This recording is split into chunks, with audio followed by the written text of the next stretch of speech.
Yeah.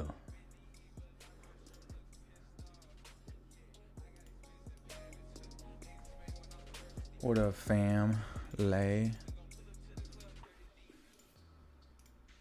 What's the good news coming out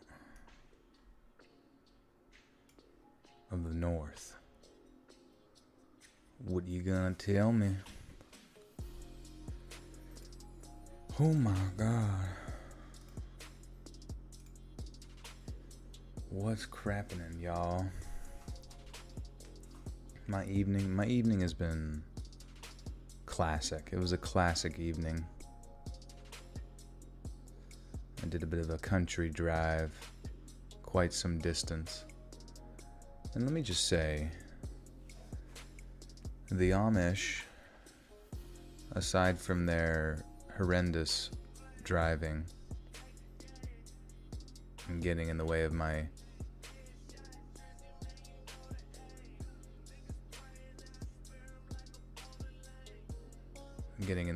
speeding 2-ton piece of metal, their baked goods are something else, I'll tell you what. It's Tsubasa with the juices. It's Tuesday, isn't it, Joel? Is it? It is, isn't it? God damn. It's pronounced awning.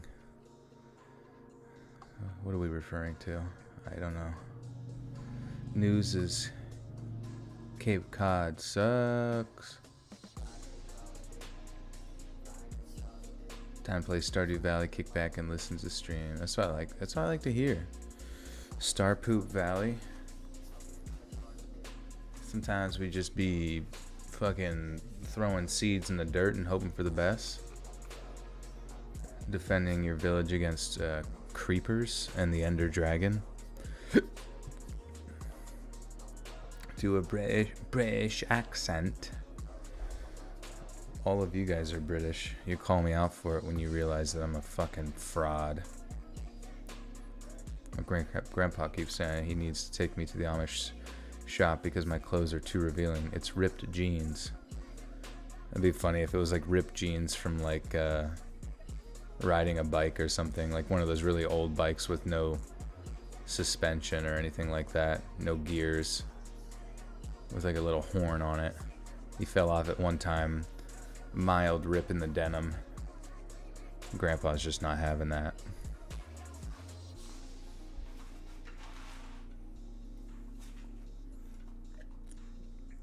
It's all good. We all need a grandpa in our lives. I think grandpas keep us connected with reality a little bit, you know? They keep us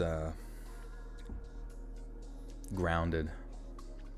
Jacob with the 10 says, I've not been myself. Cousin's funeral was today and my heart is broken. Joel, don't take this personal, but I won't watch the live streams for the next week or two. I need time to grieve. Hey Jacob, you take your time, my friend. Just good to see you, and I hope you're doing all right. And thank you for the 10. And David De La Rosa with the 2 says, hi Joel, time for me to relax and listen. Listen, hey.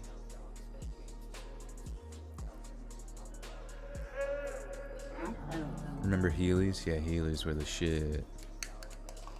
We need more Heelys. Heelys need to make a comeback, but with some like built-in insoles.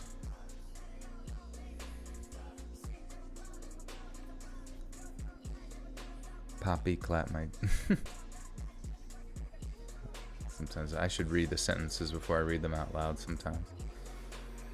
Some people be catching me off guard.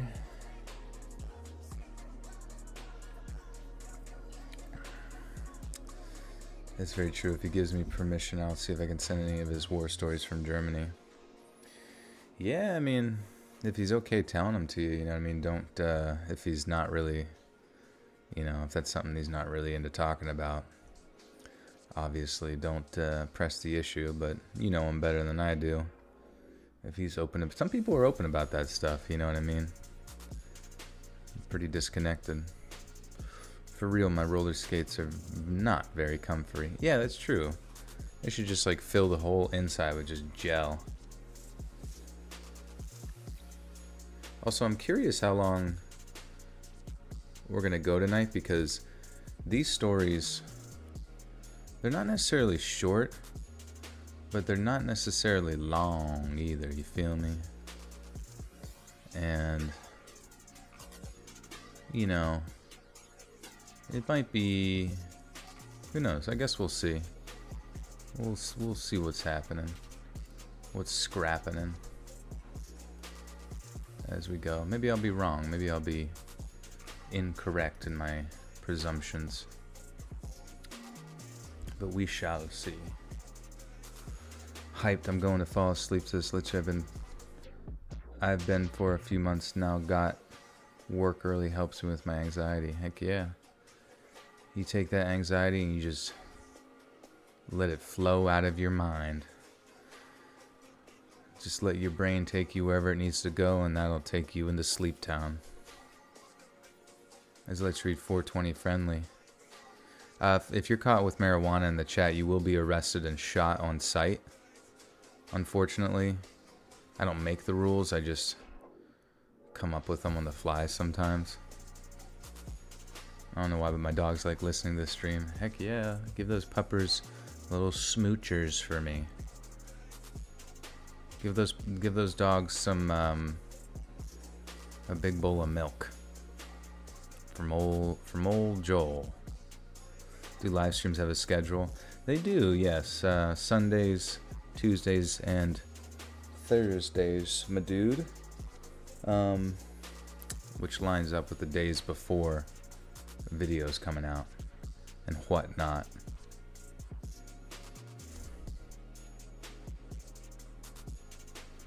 Hannah's typing innuendos in the chat. Have you ever seen me ban a mod before? Because I'll do it. I'll do it in a gosh dang New York second. Wiggles and Waddles says thank you. Aw. I love them. They're my favorite. You feel honored to be here. We're honored to have you, Alex. Widowmaker. Schedules are usually, emphasis on usually, Tuesday, Thursday, Sunday nights. Hell yeah. I've been pretty consistent for a while, I think. I do believe. Yeah, Hannah has to mod. She has to moderate from Horny Jail. Whereas Fry is a perfect angel who makes no mistakes and is actually the warden of the prison. Warden slash shower cleaner. Hannah is actually one of the 5 to 6 prisoners. It's like a county jail, but for people who just can't control themselves. You saw the Nope movie, it was awesome. Okay, no worries. Yeah, if you liked it. I mean, I'm not saying, I just sometimes I gotta speak my shit, you know what I mean? I gotta say my nonsense once in a while. Honestly, looking back on a lot of horror movies, I don't even know what horror movie I even like. I don't like any of them. They should stop making them. No, I'm just kidding. I don't know. I don't even care anymore. I'm moved beyond it. We don't talk about Get Out. We don't talk about Us. We don't talk about Nope. I haven't actually seen any. I even heard The Twilight Zone. Was that good? I heard that wasn't very good from him either. You guys are built different. Yeah, we got different DNA, different sinews and muscle structure and bone densities. It's pretty cool. You watched the new season of Better Call Saul? Not the new one, but I watched a few. I think I've seen like 3 episodes in the first season. I did just watch another episode of The Boys, season 1, with my friend earlier. We played racquetball. That was pretty fucking sick. But do you talk about Bruno? Of course. I always talks about Bruno's. Bruno is the biggest fashion designers in probably all of the United States and most of Europe's. course, maybe it's a different Bruno. When did you start YouTube? I started in 2014. Can you believe that? Back in that ancient of days. Samara says, with the 5 says, I want to encourage you to take a vacation, but these are now part of my routine. Seriously, everyone deserves a break sometimes. Yeah, I think I will at some point, you know. There's really nothing stopping me from vacaying. I have a racquetball outfit. I got a pair of goggles. I got a hat. Short shorts. Spandex that go. Just there's a lot of emphasis on squeeze. It's a really tight squeeze. And maybe a little bit of a headband. I don't know. I'm fucking good at racquetball though.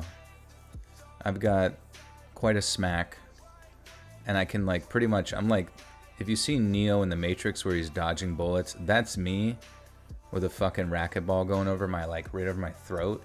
But then I like hit it last fucking second at like the perfect geometrical angle to absolutely smack the wall. We kept joking that like as we would go to get the ball, we'd actually smash through the wall into the girls' locker room. It didn't happen. I just want to clarify that didn't happen, but you can imagine how startling that would be for both myself having somehow smashed through the wall and the occupants therein. What did I have for breakfast? Hey, you know me. Just a little bit of omelet bites.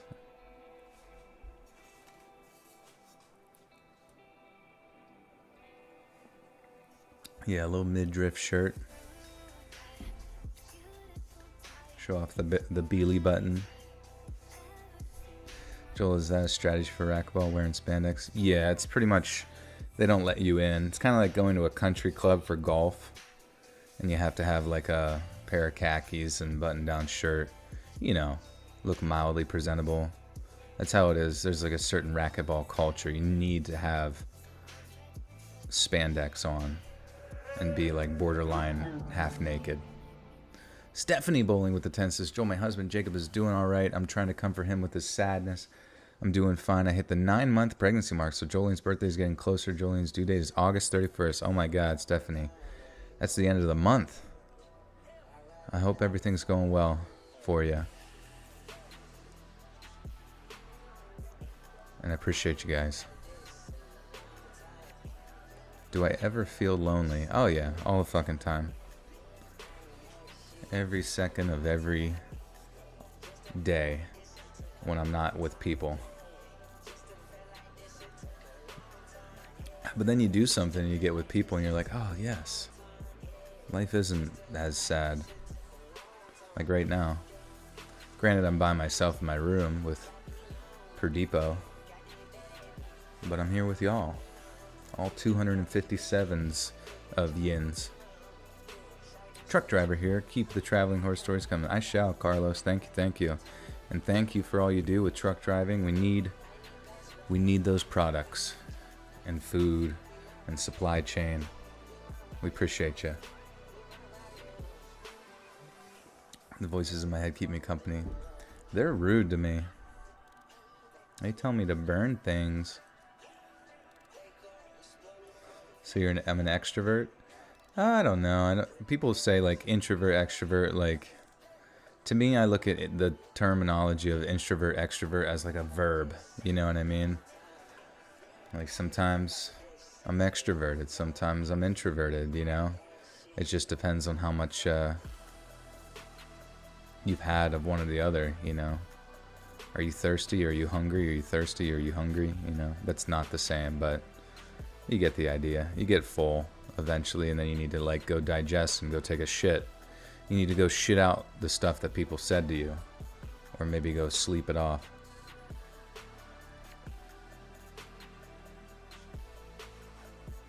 David De La Rosa Jr. with the 1. Thank you, my friend. I'm an omnivert. I'm a vert ramp. I'm a vertical jump. I'm a fucking 44-inch vertical jump.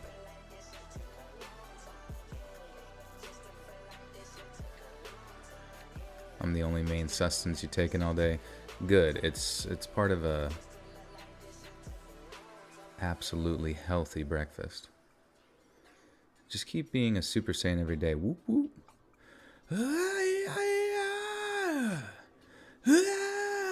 I'm gonna power up all stream, and then you'll get to hear if I actually turn next stream. Like, I never feel lonely. As I said before, I like the solitude. Asherella, I respect that, you know? I respect people that just, they be doing their own thing. And sometimes I like to do my own thing too, you know? But I also like the humans. You know, and I guess it depends on who the humans are, because there will be circumstances that you'll be in, you'll be like, get me the fuck out of here. And most of the time, I get the fuck out of there.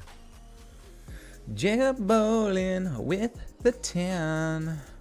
Joe, even though I'm sad, I've changed my mind. I'm gonna watch your streams because I am the cerebral assassin. I kill 6 bots, so that's what I'm gonna do tonight. I'm going to protect the cult.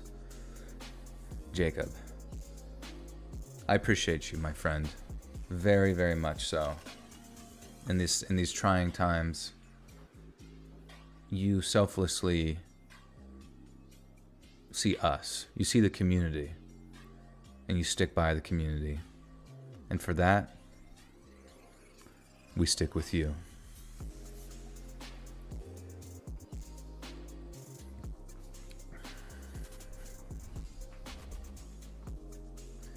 You want to be left alone. Joel, my YouTuber favorito. Thank you. I do try to be a favorito Dorito. Every single second of my life I spend as someone's favorito burrito. Mm-hmm. Mm-hmm. Mm-hmm. Mm-hmm. Mm-hmm.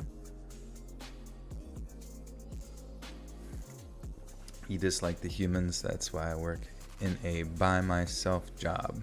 No, I respect that. Sometimes you gotta do that.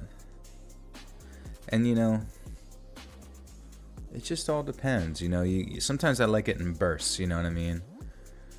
I like parties, and then I like to get the fuck out of a party and go do my own thing, go out in the woods and go on a hike by myself and just hope I don't get bit by a spider or a schneck.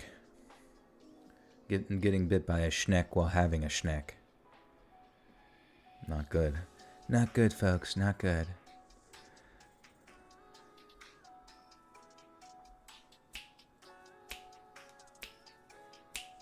This is good. This is some good jams. This is once again Night 6 Funk and Trap Mix from the Smooth Sounds YouTube channel.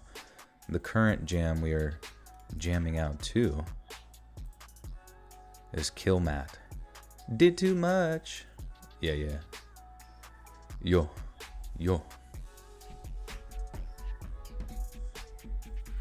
Alright, friends, but we must transition over to our reading screen.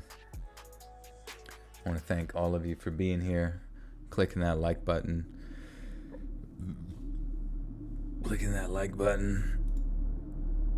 share, all that bullshit. I almost stepped on a snake yesterday and it scared the crap out of me. Yeah, it's pretty scary sometimes. I remember like I was running and I almost stepped on a rattlesnake that was like stretched out in the trail. Didn't even see it.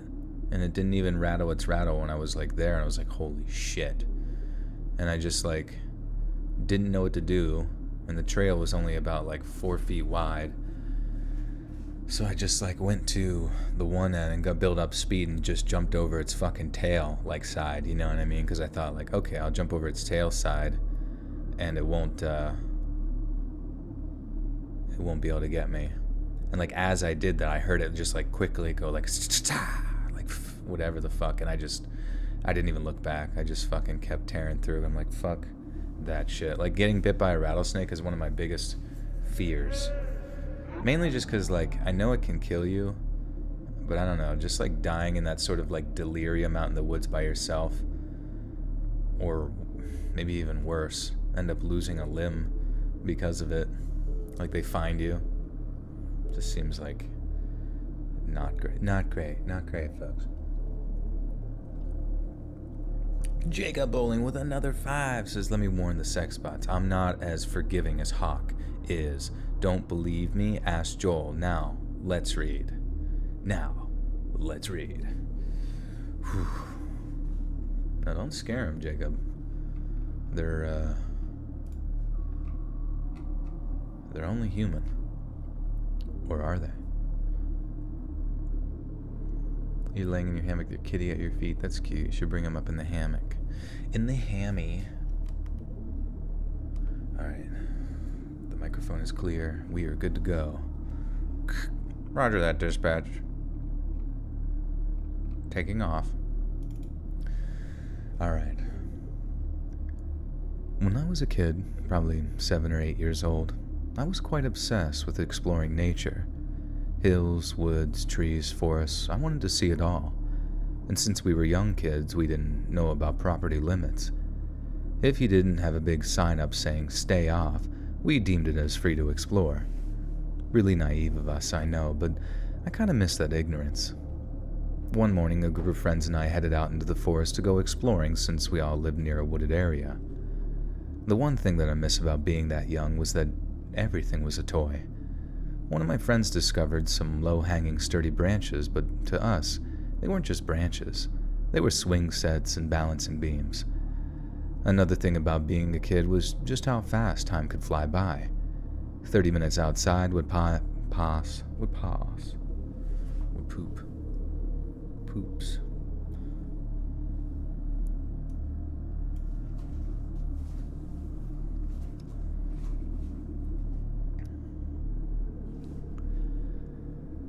30 minutes outside would pass and would felt like 5 minutes, and all we were doing was simply messing around with trees, plus finding sharp sticks and small rocks because, you know, in case of monster attacks. It was about 4 p.m. when all of us traveled further into this forest and came across a pond that is completely surrounded by trees. Even better yet, these trees had more of those low-hanging branches, so within minutes, we were setting up a rope. Yes, we actually did bring a rope with us, and discussing how we could launch ourselves into the pond. Another friend suddenly mentioned that someone had beaten us to this idea. He points over to another tree, and we see a piece of wood already set up, tied to a branch. We all book it around the pond towards this newly discovered swing, all giddy because we now have extra rope in case we find another pond to dive into, or something silly like that. But as we were getting closer, I noticed that this wasn't the only swing. Or I guess you could call it a swing with our imagination. In reality, from afar, it looked to just be small pieces of logs tied to rope. What didn't make sense to me was that there wasn't only one, but would seem to be about 20 different logs tied to different ropes. Yes, childish ignorance quickly washed over, and I thought to myself, wow, someone made 20 swings? The pond was rather wide, and I don't remember who discovered it first, but soon everyone quickly realized simultaneously these were not swings, and these were not pieces of logs attached. It was a bunch of nooses with varying decaying items hanging from them. Small animals, like raccoons, beavers, possums, all dead and rotting. Some of the nooses had baby dolls or just doll limbs. In about a 30-meter radius, there were animals decomposing from nooses and baby dolls rotting from nature. And I guess I'm lucky to say that I was old enough to realize that they were dolls because one of my friend's little brothers thought that they were real babies, and apparently needed serious mental help to cope with that. That being said, we all hightailed it out of there and never looked back once. Should do festival horror stories. Yeah, that'd be sweet. I know we did like rock I know there were rock concert stories. And that was like probably 2000. That was probably back in 2001. Who here has been a subscriber since 2001? Or at least the 90s?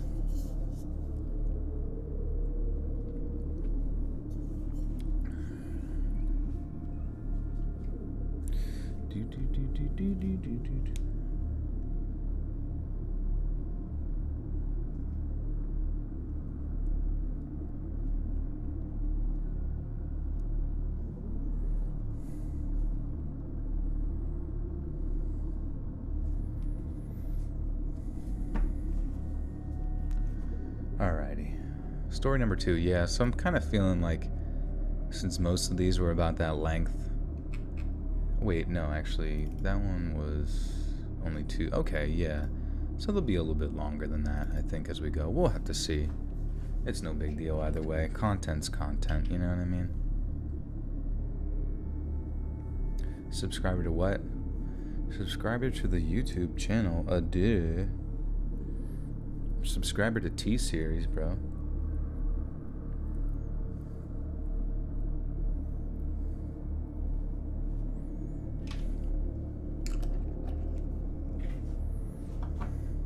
Jacob Bowling, not to be confused with Jacob Shot Put with the 5. This is going to be my last donation for the night. Can I hear your Arthur? Wait. Dutch. I don't know Dutch. I say we gotta stay focused. We gotta stay focused on reading them stories, Dutch. And it doesn't matter to me much. These guys are pretty spooky. That Les Reed guy, he's got quite the voice on him. But thank you, Jacob. You've been watching for a year or two, but only subscribed recently. Oh my god. Oh my god, you were holding out. What's my favorite food at the moment? Whatever the Amish are making. Their little cookie, pastry, schmixes. I don't know if they make them with like breast milk or something, but damn, them shits was delicious. We need more money. I feel that this story needs to be told, but this didn't happen to me, but to my grandfather and uncle. One day, my grandfather was visiting his son's land, aka my uncle, for a family trip. He wanted to do some typical hunting and fishing, as it was their way to spend time together. After being in the woods all day and finding no deer to hunt, he decides to call it quits. My grandfather leaves the stand with my uncle, while his other son, my dad, and his brother are on the other side of the property. He and my uncle began walking through woods back to the cabin, as it quickly became dark. Out of nowhere, there's a glow ahead of them. My grandfather pointed it out to my uncle, who can see it as well, and they decide to approach the area. In typical farmland tradition, they arm themselves with hunting rifles, as my uncle wants to make sure nobody is on his land that shouldn't be. They reach the source of the glow to find that it wasn't a flashlight, a fire, nor a glow stick.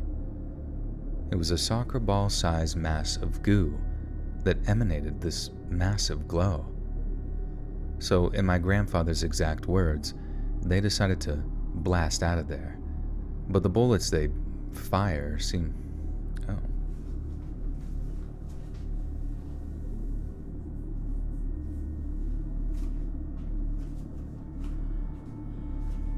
Oh.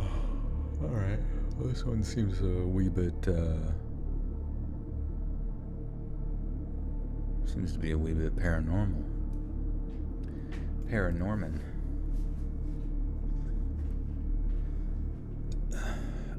That's the thing too, is like the Red Dead Redemption story to me. And I feel bad because like people say Red Dead Redemption 2 was a masterpiece.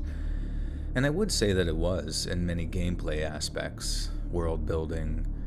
I mean, the draw distance in and of itself was something that was like I've never seen before, and I don't think I've ever seen since, really. But as far as story goes, that's something that That's what I kind of love about story writing, is that like people, it's something that is, it goes back so far that it's a craft that really anybody could attempt to master, you know what I mean, or create something new with. And I don't know, I just felt like there were so many things for as long as Red Dead's campaign was. There were just so many characters that I just didn't have enough time to build relationships with, you know what I mean? Aside from, I guess, Arthur, you know what I mean? Internet Grandma with the 7 Canadian cookie dollars. Thank you, Grandma. Appreciate you. Yeah, Undead Nightmare was amazing. It was just insane. It's honestly such a crime that they didn't do some type of Undead Nightmare style thing for Red Dead 2. I feel like the fact that there's like no content out for Red Dead 2 or no new anything is seriously such a crime. Like such a crime. It's oh my god. It's so sad. And I'm fairly certain that like the studio, I think it's, what studio is it? Rockstar and stuff, is having a lot of the main guys that were part of the team that wrote most of the stories are leaving, and they're doing a lot of like corporate shifting around. And I gotta be honest, I don't expect Grand Theft Auto 6 to be, I don't know. I mean, maybe gameplay wise it'll be interesting, but maybe it won't be either, I don't know. I just, as far as story goes, I'm not expecting much.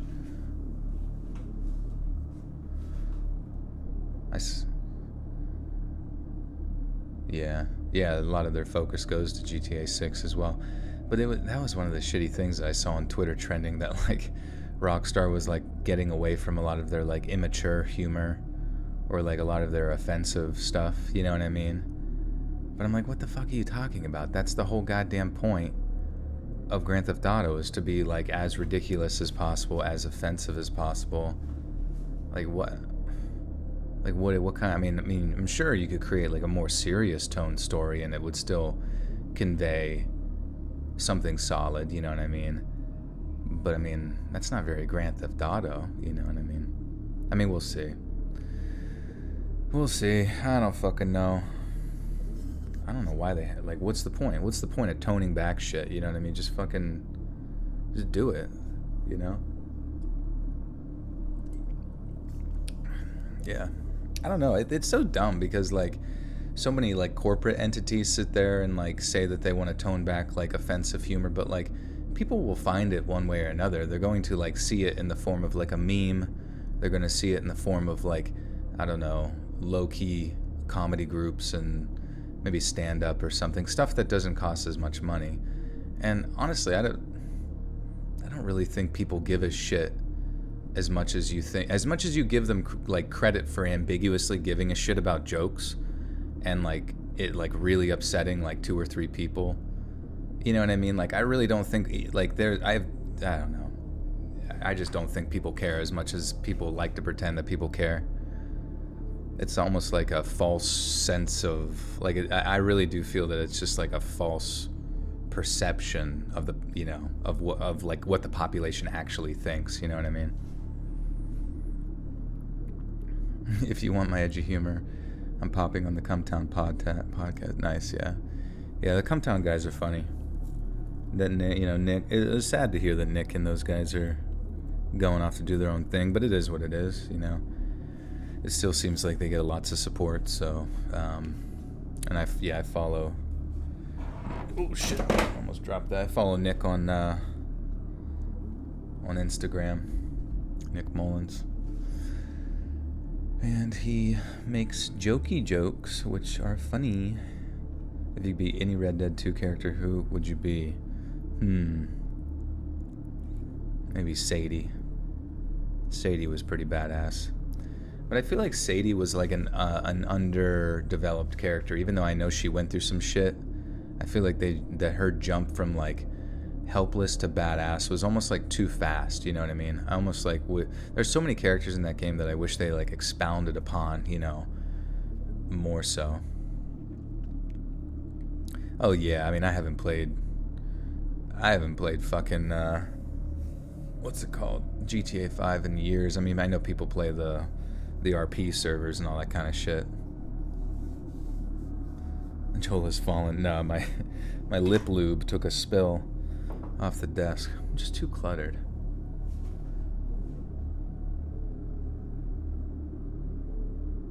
Yeah, my inflatable girlfriend fell off the desk. She tried to take her own life, it seems. So, in my grandfather's exact words, they decided to blast out of there. Wait, oh. Blast it, my bad. So, in my grandfather's exact words, they decided to blast it. But the bullets they fired seemed to get absorbed into the mass. No holes or damage, no evidence that even... No holes or damage, no evidence that they even fired off their guns. And soon the incompatibility to comprehend what was before them had put them into panic mode. They rushed out of there and headed back to the cabin. Now, I've heard this story a few times from my grandfather and uncle, each at different times and yet always the exact same details. This consistency is particularly impressive in my mind for my grandfather, who is getting well on in his years. My uncle's land is massive and mostly surrounded by wilderness with the exception of a couple of abandoned houses. The entire place is covered in small lakes and ponds and a good number of caves, but most of the caves are roped off or being used by geology students for whatever rock people do with rocks. I didn't do much exploring myself, but I'm sure a Google search would probably answer it as being some luminescent piece of nature. However, this still doesn't explain what happened to their bullets. It's too easy to label things as aliens or paranormal, but I don't know. It really stumped me. Any rock people in the chat? The Red Handed Podcast? I don't think I've heard of the Red Handed Podcast. I guess at the end of the day, I don't really know a lot of podcasts, but I mean, I hear them from time to time, like the real popular ones, but I don't really listen to a lot of them, I guess. I don't really do much of fucking anything, it seems like. What the hell's wrong with me? Beard scratchies. When my beard oh, that's itchy now. There you go. You're a rock and crystal lady. Does that make you a geologist, Ashley? Were you down in the mines gathering those little stones of yours? I am a rock. Anyone listen to This Paranormal Life? Me. I don't know, actually. Sorry, I lied. I thought you meant like rock and roll. Someone I said I do crystals, the interpretation given. No, yeah, I just meant like geology. I don't fucking know. It's not like I had any follow-up for it. Sometimes I'll just be saying words for no reason. You don't do much of anything. I still don't know what a hollaback girl is. You're looking at one right here, bucko. You got lots of rocks and crystals. Quite the collection. Do they ever talk to each other at night? Like sometimes they might perhaps fornicate and create little rocks in the morning. And you're like, what the fuck? Where'd these ones come from? Jumping out of a copper mug. Is it copper? I mean, I assume it's not copper. It looks to be... It's just like a Yeti mug.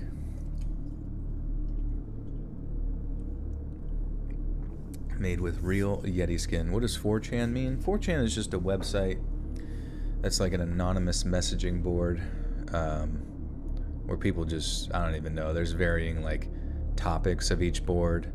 For example, one of them is called X, and it's just a bunch of people posting like paranormal stories and shit like that, but you get all sorts of random crap.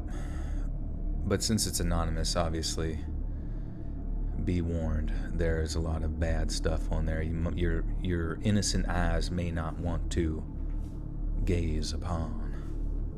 Are pebbles baby rocks? They are, yeah. If you leave a pebble alone for long enough and give it food and water, The food being probably some type of meat. I think pebbles are carnivores. It should grow into a boulder over time. Ridden with cliches, 4chan is. Yeah, I wouldn't be surprised. There's normal stuff on 4chan, but the more popular stuff is edgy. Yeah, I mean, obviously that kind of stuff. Like, I mean, like even these stories, you know what I mean? They're not really like necessarily edgy. But like I think the stuff that 4chan sort of gets credit for a lot of the times is, you know, whatever someone wants to write an article about them to disparage them or whatever. Is what it is.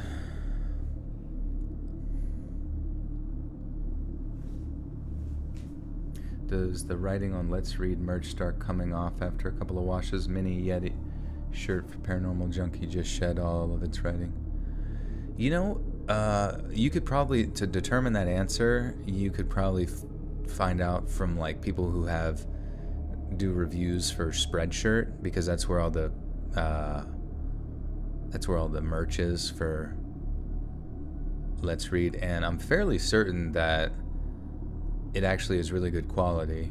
I'm sure somebody in here can chime in and let you know, but I have friends that still have, you know, OG Let's Read shirts from whenever I first released them and stuff, quite a few years ago, maybe like 5 or more years ago.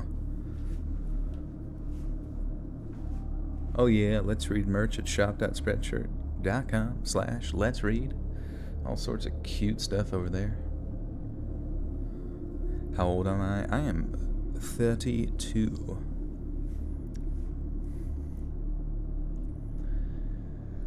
When I was in high school, I competitively partook in cross-country and track, so I was rather fit for my age. I didn't win any fancy awards, nor was I the fastest, but I was still very capable of outrunning others. But during my free time, I was also part of the local Boy Scout unit, and we'd go on nature hikes here and there. Back then, I thought that it was to study leaves and rocks, but in reality, I think it was because my scout leader was just that bored. Summer comes up, and we all get a surprise vacation, going hiking at the Grand Canyon. Of course, you could choose not to go, but why on earth would I pass this up? A thought I very much wish I could take back now. And for those that don't know, the Grand Canyon is located in Arizona, and without stating any information, this meant that it'd be a few hours for us to get there, which meant that we'd be making a reservation at the Havasu Falls. Let me make sure I'm saying this right.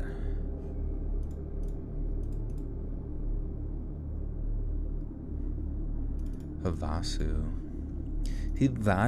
Falls. I'm falling in love. Havasu. Okay, there we go. Have a seat. Havasu. I does have a young voice. Yeah, I guess so. Maybe it's just the way that I talk, you know what I mean?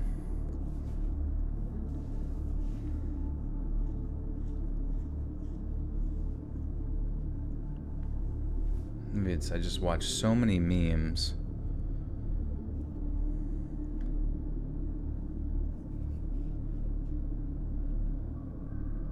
Which meant that we'd be making a reservation at the Havasu Falls for a few days. The drive isn't anything to note, so I'll skip that and get to the main event. Our scout group normally ends up splitting into 2 groups, the fast-paced hikers and the slower, let's-check-out nature hikers. Due to my athleticism, I'd usually be with the fast hikers, but my friend had packed on some pounds to be a linebacker for autumn auditions, so I was stuck with autumn auditions? Wouldn't it be like tryouts? I don't know why that just sounds really funny. Auditions. Hey, I just did an audition for the football team. They said I'm gonna be quarterback. You started intermittent fasting 2 days ago. 2 days ago. Do you have any advice? Yeah, I mean, I guess if you just figure out your eating window, you'll get used to it, you know what I mean? But yeah, the time, I guess you're asking about like when you're hungry. I guess like maybe some tea or some black coffee or something sometimes can satiate that that hunger. Obviously, even just like filling up on water can take up like volume in your stomach, you know what I mean, so that it feels a little bit better. What's my sun sign? I guess like a nebula or something like that, or like plasma beast. We should just make up our own fucking we should make up our own competing star signs. Mine's gonna be Quillbore and Murloc.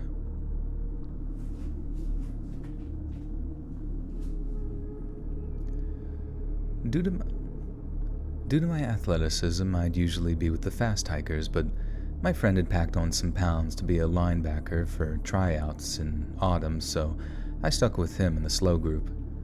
Since this was the Let's Check Out Nature group, I ended up being able to flex my knowledge about the local rocks. For the most part, I just chatted with the other kids.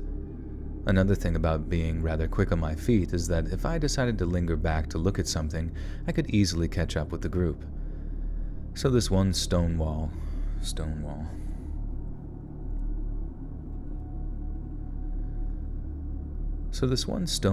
catches my eye as it has an interesting stripe that curves from horizontal to vertical.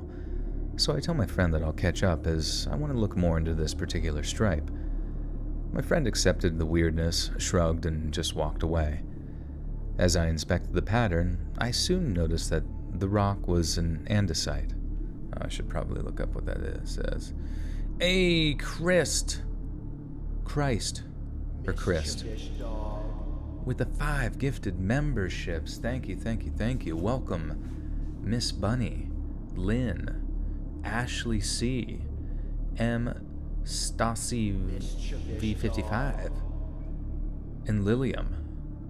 To the Buttersock Cult, you guys now have access to the bonus content playlist. Welcome. Thank you so much, Chris. Thank you. You do miss a joint while resting in between hikes? Fuck yeah, dude. Joints are... Well, I guess you could smoke it while you walk, too. Smoke a joint in the morning. Smoke a joint at night. Smoke a joint while I'm on a hike. Smoke a joint once I get bit by a rattlesnake. Jacob, thank you for the 5. Says it's been a long time since I've heard a Scooby-Doo impression, so if you're willing, my cult master, could you do your Scooby-Doo impression? Alrighty. Alright. Like Zoink Scoob past that shit. Yeah, Ashley, I don't know if you've had a chance to check out the bonus content playlist, but or to anybody who has the green name now, please, first off, welcome. And go check out that good. It's pretty sick. Oh wait, I was supposed to look up how to say andesite. I think it's just andesite. This guy knows so much about rocks, guys. He's a rock guy. Andesite.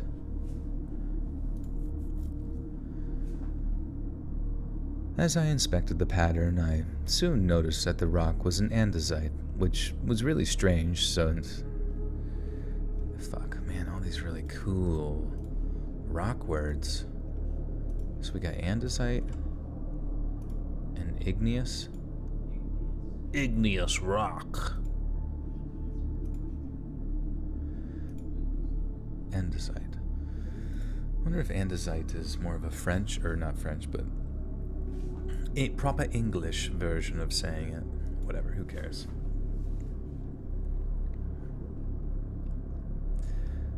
What if Joel's actually a talking dog and that's why we don't know what he looks like? Sam, you and your crazy theories. As I inspected the pattern, I soon noticed that the rock was an andesite, which was really strange since igneous rocks wouldn't belong in the Grand Canyon. And I spent about 30 minutes or so pathfinding my way to a flat surface so I can get a better look at the stripe. As I'm working my way up a little cliff face like 15 feet, 20 tops, I see a little flower growing in a crevice. It was a really strange little flower, as I hadn't seen a flower with green petals before or since. But with me being the explorer that I was, I decided to poke the flower head. But it was like the flower petals were under tension, as when I touched it, the flower reacted like a mousetrap. It clamped down and practically exploded a cloud of pollen on me. Within one single breath, my entire brain gets overwhelmed with what I can only describe to this day as a mind-numbing fear. My body soils itself. I begin sobbing hysterically without even getting a chance to gather my thoughts. I couldn't tell why I was so terrified, but my body was physically reacting like it couldn't determine whether to enter fight or flight mode. Best way I can describe it was like a sort of fear paralysis had overcome my senses. Do I go into full-on lockdown and recoil, or do I sprint for my life in hopes of escaping?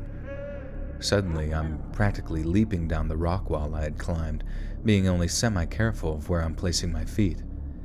I hit the ground and begin sprinting to catch up with the others, telling myself that as long as I see humans, I'll be fine. Another strange thing I noticed is that this fear would slightly decrease if I sprinted at full power. Slowing down at all would only heighten the fear again. Whether it was my body acknowledging this feedback or my muscles were just that tense, but I felt like I couldn't stop running. I knew it was tearing my body up, and it hurt so bad to keep going as I felt this foamy spit gather all around my mouth, but the idea of slowing down was so terrifying that I just kept going. The slow group is in my vision, and I didn't even realize I was trying to scream as I was so focused on sprinting. They kept asking me what was up, but again, if I slowed down, then everything is tremendously horrible, so I had no choice but to just blitz right past them, still letting out this dry-throated screech and screech.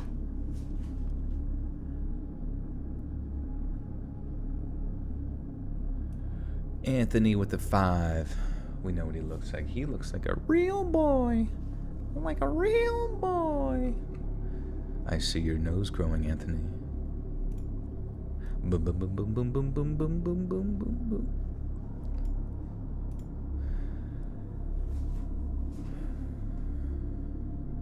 If I was a hillbilly, what would I sound like? Probably talk a little like this. Spit into a bucket. And then here it go, ba-ding. Ba-ding, ba-ding, ba-ding. We're getting push-ups tonight, yes, at the end of the stream. Stick around. It's the most exciting part of the night.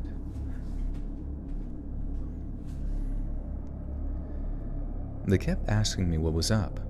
But again, if I slowed down, then everything is tremendously horrible. So I had no choice but to just blitz right past them, still letting out these dry-throated screeches and coughs. Soon, the fast group was within reach, and I guess the slow group's leader had radioed the fast group's leader about my insane behavior. Just like before, the fast group asked what was happening and I refused to slow down, so their group leader, who I'm happy to announce is built like a brick wall, grabbed me before I was out of reach. I remember being grabbed, but according to him, I fought like an animal, using all of my limbs and even my teeth to attempt to free myself. When asked what was wrong, I apparently screamed that I had to get away before it arrived, in between screeching gibberish. Finally, with no other choice, the group leader puts me into a headlock until I pass out. It turns out, Mr. Brickwall was a former coach for the wrestling team. He sends a kid back to the other group to give them an update, as his hands were full of, well, me, and they ended up tying my legs together and my arms behind my back. But what was there to do next? I was too much of a hassle to transport by foot, and since we were deep in the canyon, there was no phone service. Their only option was to send 2 of the runners back to the Havasu. Have a bowl of soup. And 007 the 2, thank you, my friend. Appreciate you. Joel would sound like he does when he said, "Want some jelly beans?" I sound like just like Arthur Morgan. Joel, do a freestyle. Okay, here I go. You know my flow is about to blow, but understand one thing. My pockets don't go ching ching ching. It folds like a hot, steamy bulge. What? I don't know what I'm talking about. Trying to freestyle while my friends got cotton mouth because their mouth is dry and they're dehydrated. Smoked too much and now they're faded. You are the second good news I had today. I had to leave early from work because I had abdominal pain, thought it was appendix, but doctor told me it was kidney stones. Oh, shit. Kidney stones are the worst, my friend. I'm sorry to hear that. I never had it, but I've had people in the past I've known go through that process. And I hope that... Did you have to go to the hospital then to pass them, or...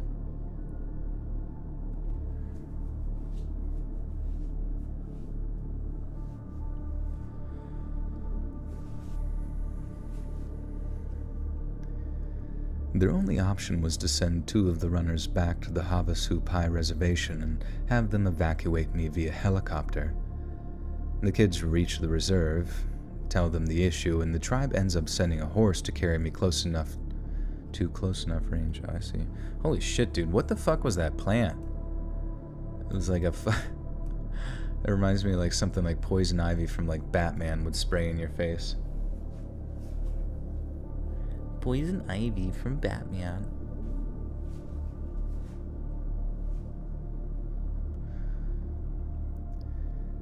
The kids reach the reserve, telling them the issue, and the tribe ends up sending a horse to carry me close enough to range for a medevac. And all of this takes approximately an hour, and by then, the fear had faded off. The scouts and leaders weren't angry with me, only scared of what caused me to freak out so bad. Of course, I don't know much of the details, but I could only seem to repeat about a weird rock and a green flower. I've grown up with some of these kids. They know I'm not the kind to have a psychotic episode or anything like that. If anything, I'm probably assumed as the most robotic or clinical of the group, which must have scared everyone even more. The scoutmaster comes back and sees that I've finally come to and that I'm sane again, and it was decided that I didn't need a medevac, but I still used the horse to travel back since my legs felt like they were obliterated. Rightfully so, too, because that was probably about a 6-mile... Oh, shit. Oh, really? He kept running for 6 fucking miles to catch up to these people? That's kind of insane. Weaponized hallucinogenic carnations. What incarnation?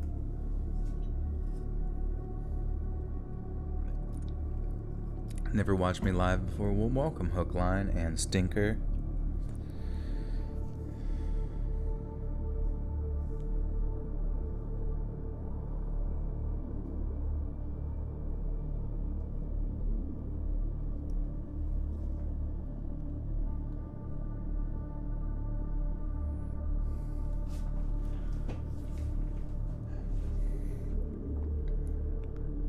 Rightfully so, too, because that was probably about 6 miles that I ran in 30 minutes.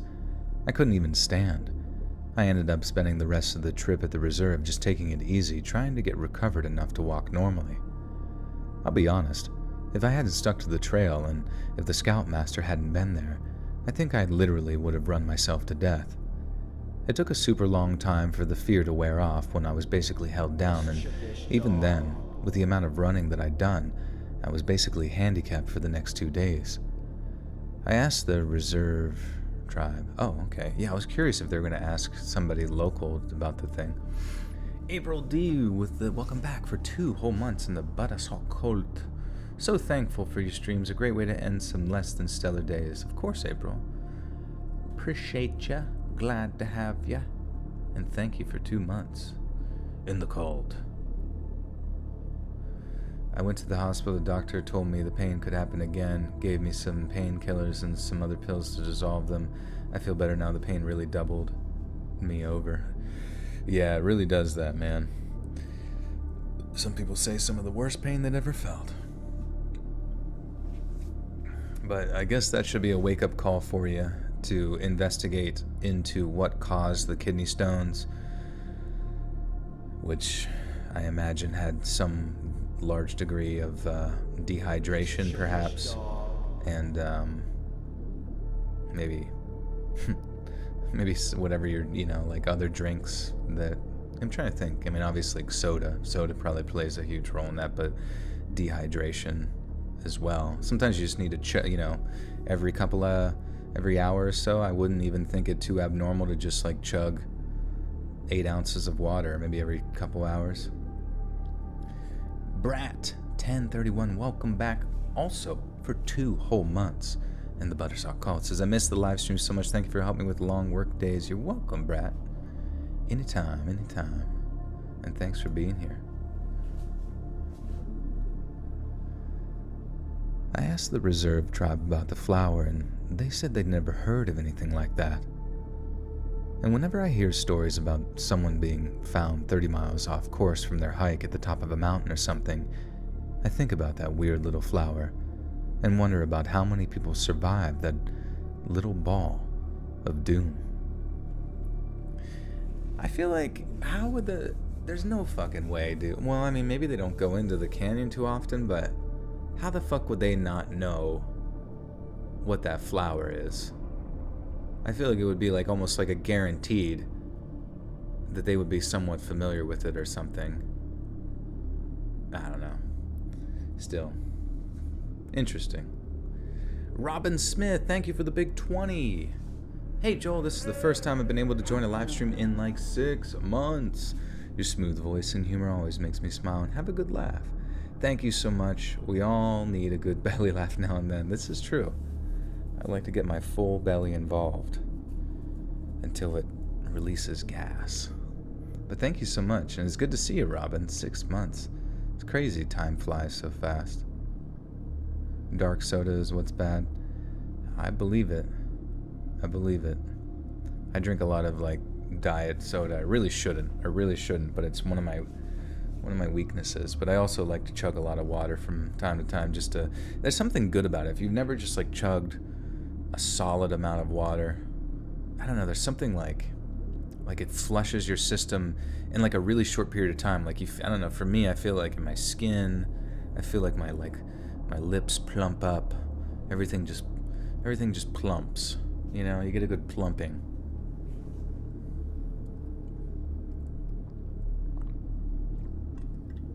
Solid plumpage.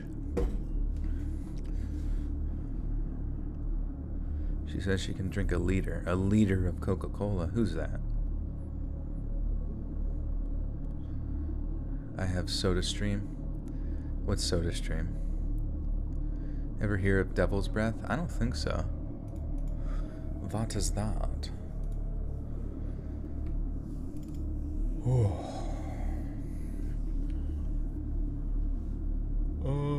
Aspartame or whatever the hell it is. Whatever it is in Diet Coke, I love it. I know, right? Isn't that unfair? Like, they always talk about, like, nicotine and stuff, and that's what makes you addicted to cigarettes, but they don't tell you about that aspartame. It's almost like our politicians don't care about us. What the heck? Why won't they make stuff illegal so I'll stop doing it? I can't just stop on my own. Are you crazy?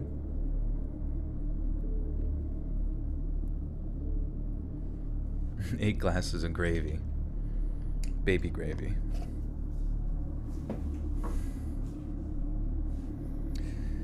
Joel, you are reading, and it's thundering in Durham, North Carolina. You have the power to make it thunder on command, man. You're not ever gonna give up your diet, Dr. Pepper? Me neither. I had some today, actually. Diet Coke and a doobie. That sounds like a pleasant evening.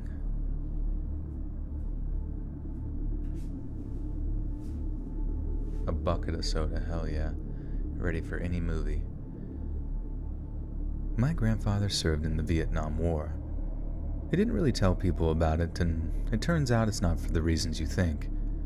My grandfather is a short man, about 5'4" if I were to guess, and because of his height, he was the involuntary tunnel rat. Tunnel rats would be sent into Viet Cong's underground dirt tunnels for search and destroy missions. Clear out enemies, find intel, or just plant bombs and destroy the entire tunnel itself. It could be an anxiety-inducing experience, crawling in the dark and foreign lands to destroy their own traveling systems. Yet, that's not what my grandfather told me about. When I was older, of course. Whoops. Yet that's not what my grandfather told me about. McLovin, welcome, welcome. Hello, hello. Is this what? Is this an alt control delete channel? What is that? Like a bot channel? It is not actually. I narrate the stories with my actual AI generated voice.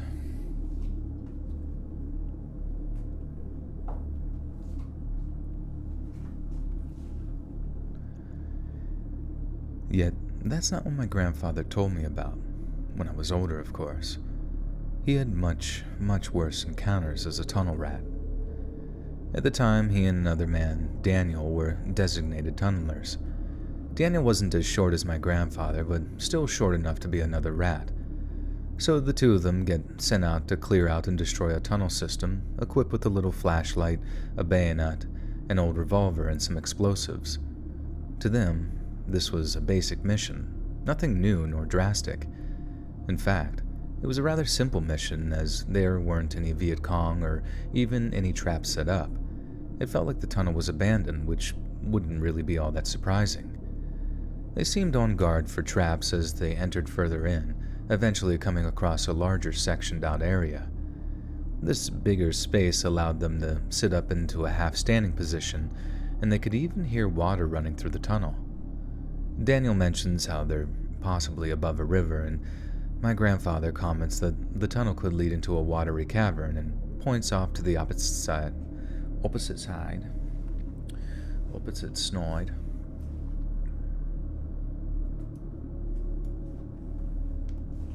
Haley, you love me. Thank you, I love you too. You become a zombie and do whatever someone tells you? Yeah, when does that happen? You're getting some Nam flashbacks? Yeah, me too. Especially whenever they turn on that vacuum cleaner. And Daniel mentions how they're possibly above a river, and my grandfather comments that the tunnel could lead into a watery cavern and points off to the opposite side of the area. Daniel shines his flashlight over towards where my grandfather pointed and sees 4 completely massive spiders. They both freeze, and they've never seen any spiders this big before.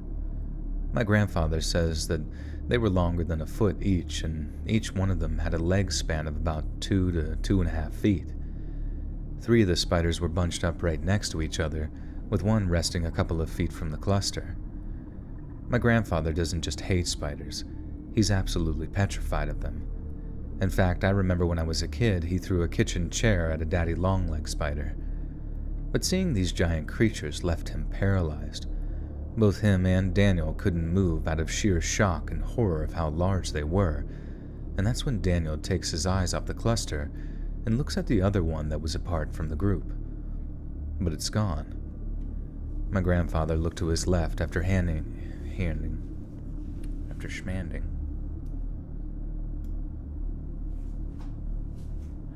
How often do I stream? Yes, every Sunday, Tuesday, and Thursday night, usually. Schmusually. The best way to hear when I'm going to stream is on Twitter, at Let's Read Creepy on Twitter, and you'll be kept up to date with all the bullshit.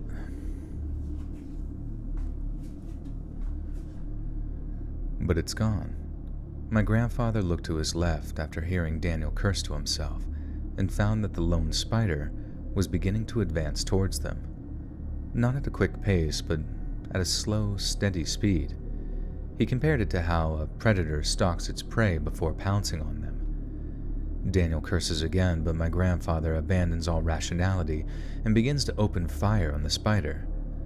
This, of course, agitates it, and the sound stirs up the 3 other spiders.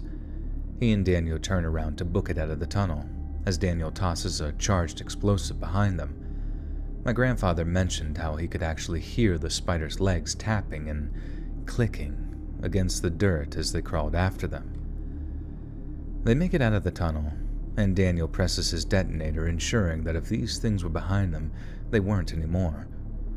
My grandfather, in the meantime, is screaming and borderline sobbing about spiders as the rest of the unit asks what happened. He even told me that he suspects it wasn't a Viet Cong tunnel that they stumbled into, but rather a newly formed nest that was being built by these exotic spiders. He actually told me of another time that they went to destroy a tunnel and discovered a not-so-hidden trap. The trap, if activated, would release a bucket of scorpions or snakes overhead of the victim, so Daniel and him stopped to consider their options. A trap means someone's in the tunnel, so they could either disarm the trap and sneak up and ambush their target, or they could just throw explosives in and call it a day. Apparently Daniel, at the time, was getting reprimanded for this. Let's say, spiders. What's like the largest? Is there big spiders in Vietnam? Let's look this up. Largest spider in Vietnam. Doesn't look that big, since it's on a leaf. Spiders in Vietnam, species and pictures. Okay, these spiders are kind of scary, actually. Okay. I clicked on a website and it just got pictures of spiders and all of them just say unidentified. It's just pictures of this big spiders and like, I have no fucking clue what this is, but it was scary as shit. And it was in this fucking tunnel with Charlie. Honestly, that's what we need to do. If you ever see a spider in your house, you need to just drop the C4 charges. Say, fuck that house. Let's read. What up, Lulu? I know, it kind of reminds me a little bit of, I remember, what was it, Baldur's Gate. Kind of reminds me like, sort of like a Baldur's Gate style thing. I feel like all those fantasy games, you always have like at least one tavern that you have to go into that has a tunnel with just some giant ass spiders in it.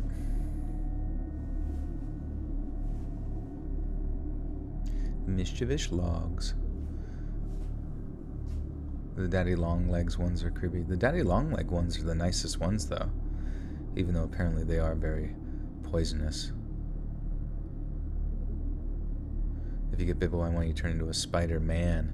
But what if it's not like a cool guy who can still go to college and save his girlfriend? What if you turn into like a mutinous freak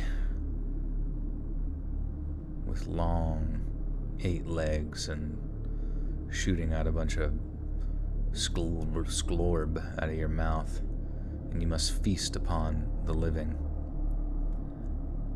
Baldur's Gate drop. Yeah, isn't there a Baldur's Gate 3 coming out? Is that out yet? Daddy, why are your legs so long? They are not poisonous. David, listen. I heard one little thing when I was younger and I believed it forever, okay? Can you just let me live in my false reality for just a tiny bit? It's a rumor? Oh my god. I like to believe all rumors that I'm told. That's why I always watch Keemstar every morning, so I can be pissed about nothing. You need Rambo. Yeah, this is Rambo's first mission.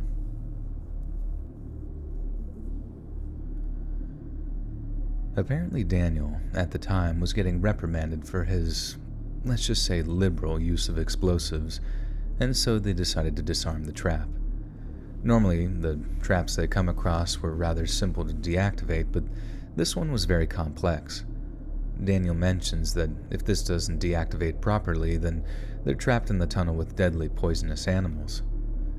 Suddenly the idea of explosives sounds like the best alternate route, and they even joked about Daniel being scolded for using more explosives. What are they going to do? Send me home? And so with that, they backed up, and a grenade was lobbed over in the general direction. The tunnel didn't actually collapse ahead of them, plus the trap was gone, so they began to move forward. Apparently the grenade had created a hole where the trap was, exposing another tunnel, and out of this new tunnel was what my grandfather described as a 5-foot-long centipede, which barreled right past them and down deeper into the tunnels. They both agreed to let my grandfather take the blame for the explosives, plant more charges, and they haul it out of the tunnel.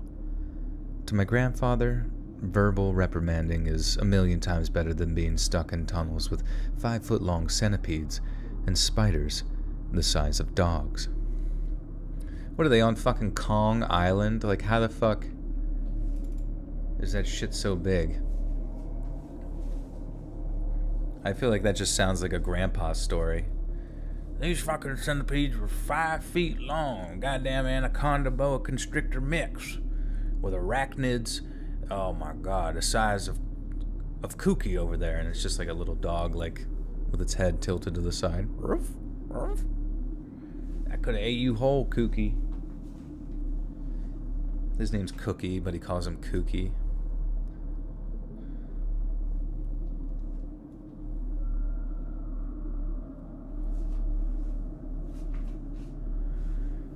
From what I read, daddy long legs spiders have a highly toxic bite, but their legs are too long and fangs too short, so they can't really bite you. That's what I remember hearing growing up, but I suppose it's all just a fucking... Just everything in my life is a goddamn lie. Once I found that out. Yeah, just bring bug spray. Bro, you're gonna need fucking, like, bear mace for these goddamn spideys. Well, you know, they are now saying dragons were real, but they didn't leave many fossils because they were completely made up of cartilage. Who's saying they're real? Because even without evidence, I believe them. I believe them 100%. You want to know why? Because I want to. Because I want to. Wait, 3 feet centipedes live in Hawaii? Straight facts? 3 feet centipedes? What the fuck? What is going on in this world? Do you think there was like a bunch of toxic sludge that maybe they got into? And that's all, and Hawaii is just filled with sludge? Wait. World's biggest centipede. Oh my god. Oh my god. He on centipede mode. Holy fuck, dude. Oh, those are dastardly. I think the fucking house centipedes I have are gross. These are like full on like Pokemon. You should catch that shit and have it fight for you. Good god. Yeah, a 5-foot human centipede scrawled out.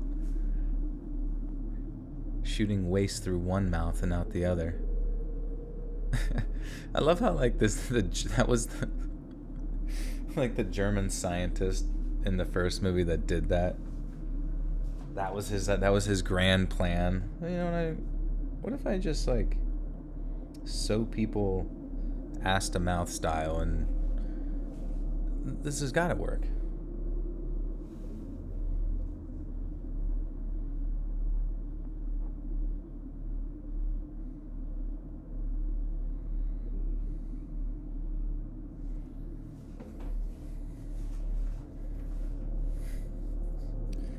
And daddy longlegs is actually not even a spider, nor do they have any venom because they're not even arachnids. They're actually in the 8th family, and they eat aphids, and they're actually called H. What are they called? Just called H.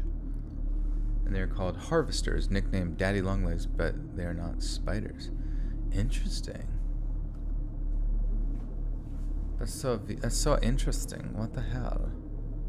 How come no one's ever told me this? I always thought they were the most scary spider. All my life, ever since I was a little boy, I always thought it was a scary spider. And I always ran. I ran away. I go, ooh, a scary spider. Turns out it's not even it's not even an arachnid. Silly me. Japanese soldiers got eaten by alligators and crocodiles. They said 1,200 Japanese soldiers died, and you could hear the crocs doing death rolls and soldiers screaming stuff of nightmares. Yeah, that would suck a lot. You would think, though, maybe the Japanese soldiers just weren't used to that area, but you think that they would be more familiar.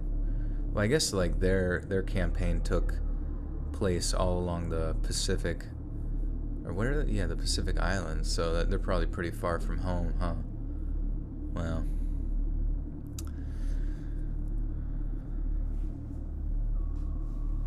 They can bite, but their mouth isn't big enough to bite.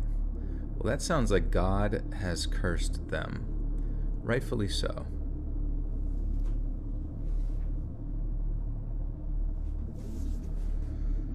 Oh my god, yeah, camel spiders, I've seen them. Am I impersonating the bald guy from Barry? You know, I'm not sure what that is, but we'll say yes. When I was 12 years old, my best friend and I would ride our bikes all across our little city town. We never meant harm or to cause issues with neighbors, and for the most part, everyone was accepting of each other. Everyone except this one particular subdivision in the city. It was early spring at the time. The snow was all gone, the weather was warming up, and it was beginning to be t-shirts and shorts weather. Oh shit. I'm gonna shake my t-shirt, my short, right now.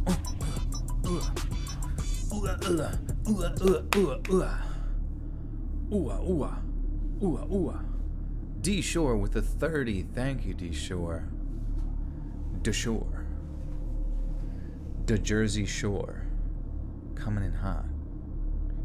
With a big donut. Thank you, thank you. Making it twerk. Getting all the cobwebs and dog-sized spiders out of my arse.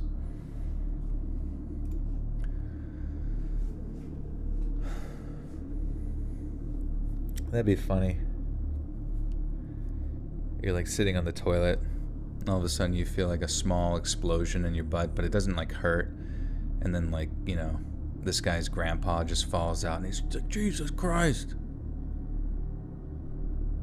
There's huge spiders in there, and you're like, what? What? What the fuck? Who are you? There's massive spiders in your ass. What? Why? There's spiders in my butt. And centipedes too. We need to C4 it. We need to explode your ass and collapse the tunnel. What? Okay, I mean, you are a veteran, I guess. When I was 12 years old, my best friend and I would ride our bikes all across our little town. We never meant harm or to cause issues with neighbors, and for the most part, everyone was accepting of each other.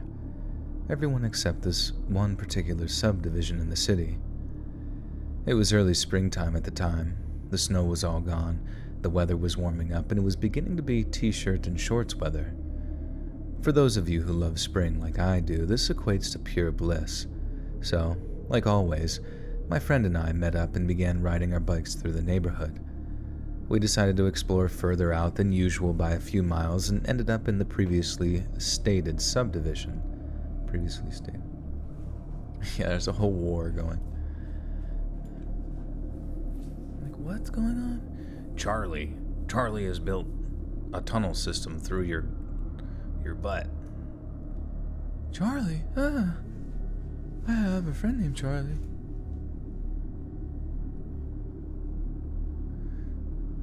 Dan Rubinoff, the director of the University of Hawaii Insect Museum, told the Hawaii Tribune Herald that he believed the creature found by Canberra is a Vietnamese centipede. Holy shit. Wow, so somebody brought it with it. Somebody brought it with them on their luggage. You just have like luggage and there's just like a 5-foot centipede in there. Oh fuck, sorry. Sorry TSA, I didn't know I had that. It must have snuck in there. I mean, everybody gets like bed bugs once in a while. Ma'am, this is a prehistoric beast. Why is it in your bag? Is he okay?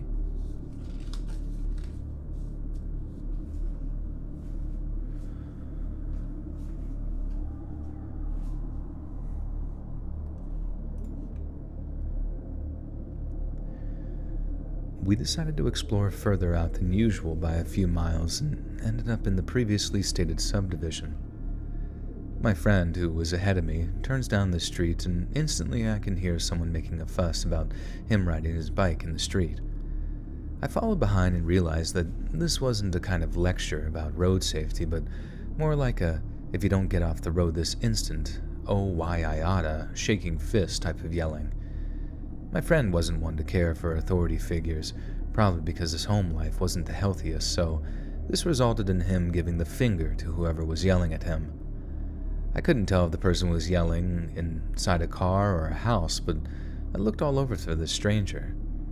As soon as my friend gave his single finger salute, the stranger instantly stopped yelling, but my friend refused to stop there. He began yelling out obscenities, mocking this random stranger and making suggestive comments about their manhood. And that's when I heard what I thought was a door slam.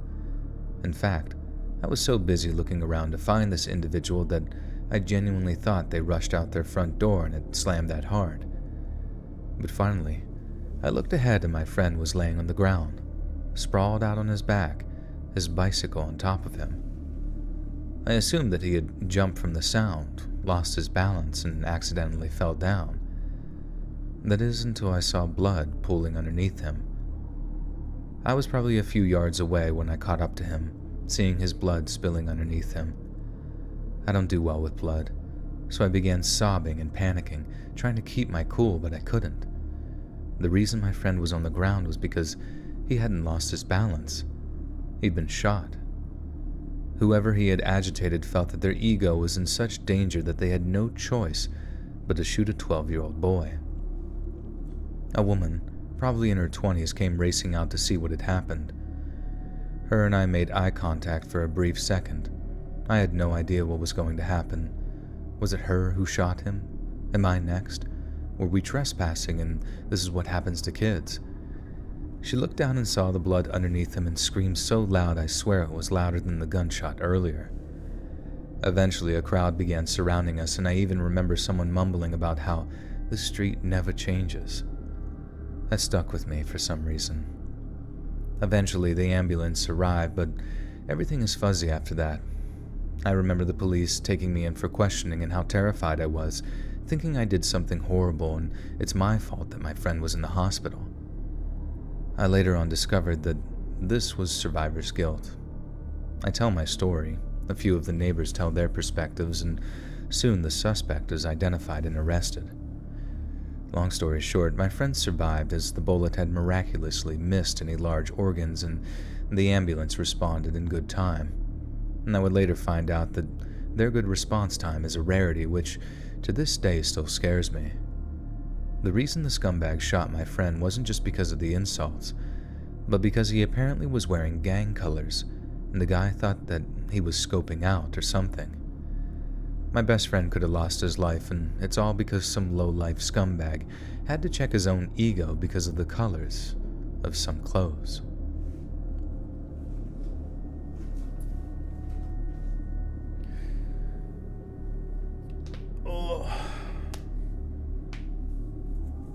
I watched this one video. Well, I think it was someone who commented on my channel. I think it was a subscriber, but they were like, usually if someone has like a decent following on YouTube and comments on one of my videos, it like notifies me, and like it's one of the like I guess like highlighted notifications or whatever. I forget what his channel's name, but like the title of the video was like 10 Deadliest Steppers, and I don't know, it was just like all about like basically like like hitmen or like serial killers within like the sort of like gang / like rapper community and stuff like that. And it was, but like specifically within that specific niche, you know what I mean? And it was just like such a weird thing to me. Like there was all this like terminology that I was otherwise unfamiliar with, but also the fact that like, I don't know, like it made it seem so normal, but I'm like, this guy's killed 20 people? Like that, I mean, that's a serial killer, you know what I mean? But it's just like, I mean, obviously, like, it's not like the same sort of premeditative like thing, and there's like, I guess like the gang territory motivation behind it, but it's still like really fucked up, and it's just strange that nobody ever fucking talks about it. Like nobody ever covers that kind of stuff, you know what I mean? It's just weird to me. Alright, that was actually story 5 of 7, so we got 2 more left.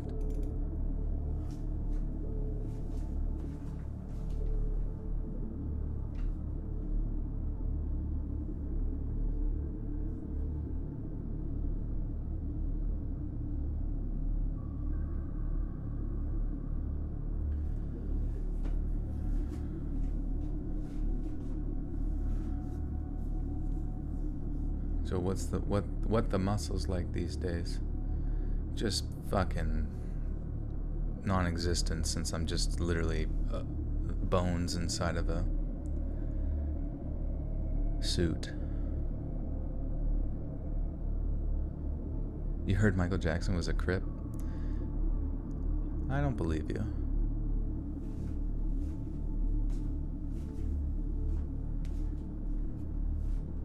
What's up, Jeddah?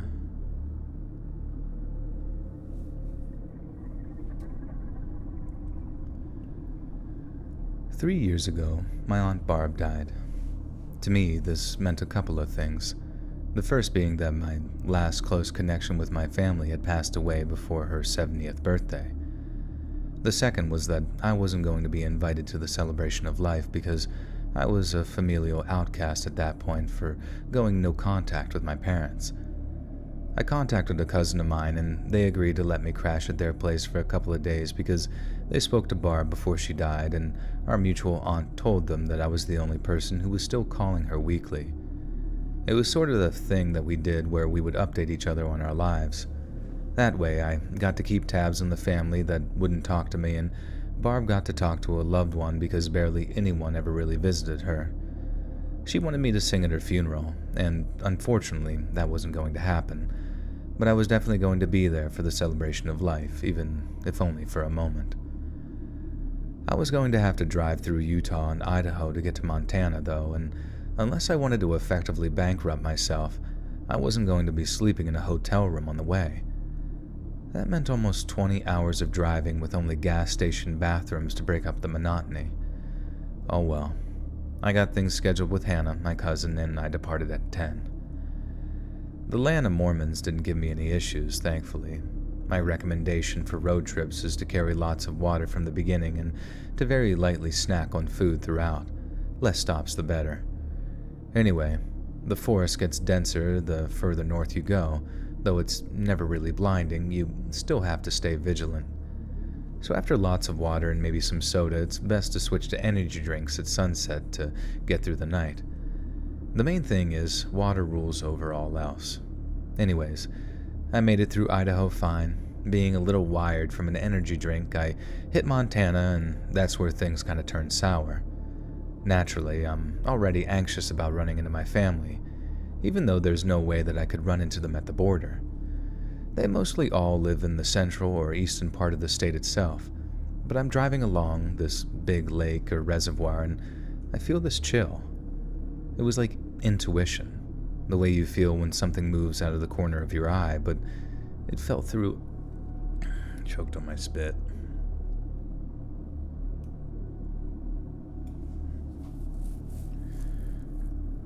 Oh.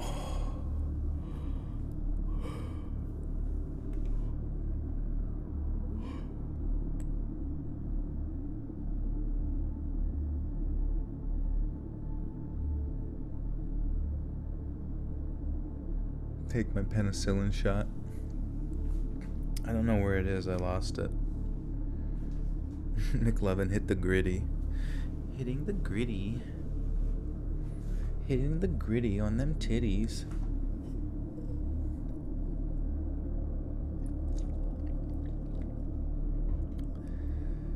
Alright. The Hills Have Thighs. That'd be a good alternate timeline movie. What's my favorite movie? I don't like any of them, honestly. I think they're all bad. But I'm driving along this big lake or reservoir and I feel this chill.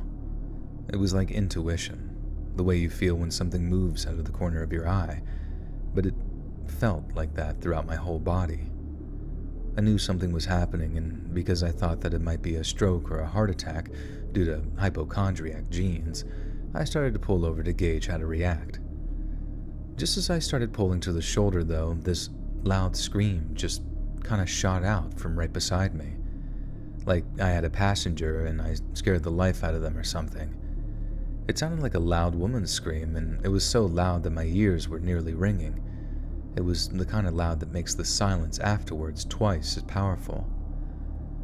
I slammed the brakes and made it to the shoulder fine after a second, but I was breathing hard, and my heart was in my throat.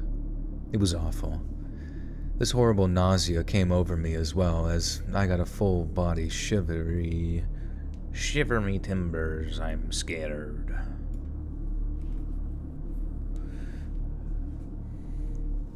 Yeah, it was kind of funny. I'm only 4 episodes into The Boys, but I don't know why. I love Homelander's character.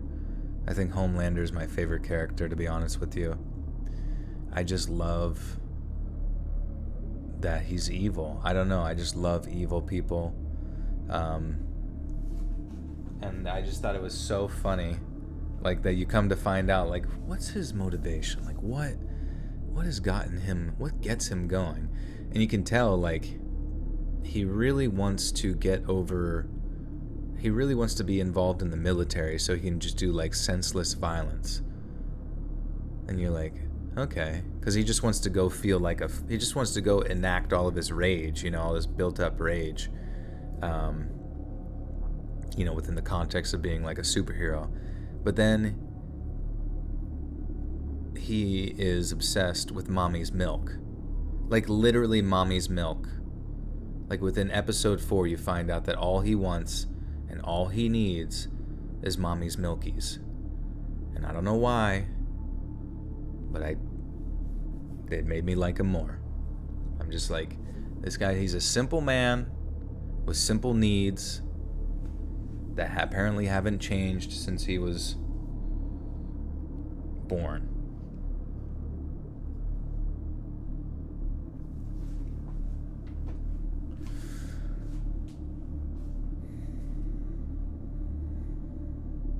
Gwendolyn is here? Which Gwendolyn? Should watch F is for Family on Netflix. Yeah, that's the Bill Burr one, right? How do I like The Boys so far?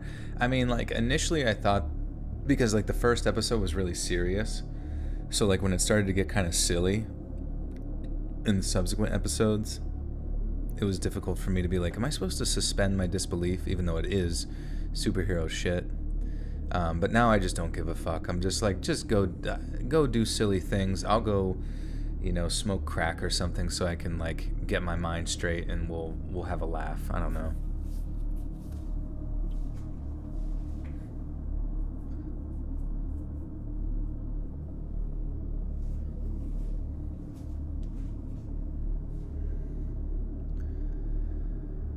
This horrible nausea came over me as well, as I got a full-body shivery feeling, similar to when you're hot and cold at the same time with a fever.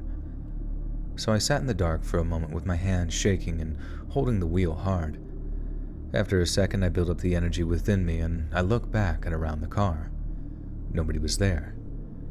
It felt like I was on a roller coaster that never put my weight back down in the seat. When I made sure that there was nobody behind me in the road, I opened my door and undid my seatbelt, and I just leaned out of the open doorway of my Civic and vomited. When I was done, I closed and locked my door and took the opportunity to put a new CD in.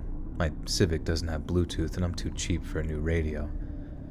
It was something by Regina Spektor, which was actually my coworker's music, but they left it in my car.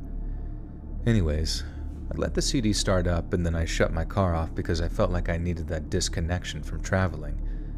Soon enough, I turned it on and continued onward. A couple of miles down the road, the situation really dawned on me that what I experienced wasn't only terrifying, it was completely unexplainable. And that's it, X. I got yelled at by my haunted car, I guess. Maybe it was the result of slightly losing sanity from the drive. Maybe it was the spirit of Aunt Barb. But I went to the celebration of life, and it surprisingly wasn't bad. People weren't disrespectful like I was afraid that they would be, and I stayed for a few days, and then I made the drive home without any other incident. Rest in peace, Aunt Barb. I miss you, and I really, really, really hope that wasn't you in my car. Here in my car, we are chilling with Barb. She's screaming in my ear like this. Ah! Like this. Ah!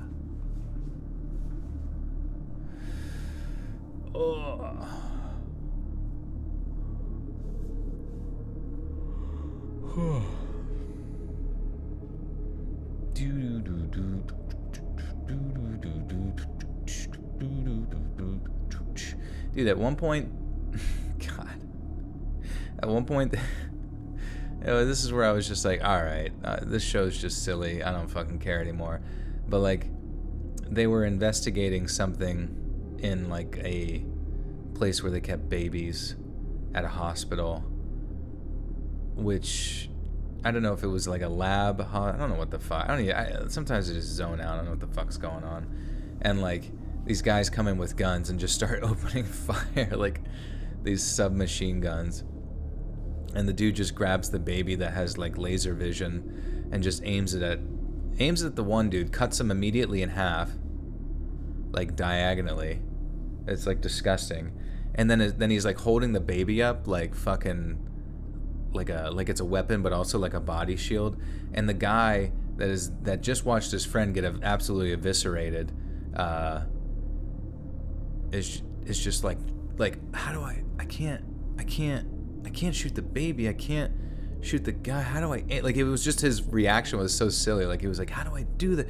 And like, as he's wasting like at least 5 seconds, which, as most of you gamers know, everyone here is a gamer, I assume, 5 seconds of in-game time is essentially like literally an hour in Call of Duty. The baby like loads up again and they just like decapitates him with a fucking laser shot. And I'm like, I don't know what the fuck's going on anymore, but I think it's pretty awesome.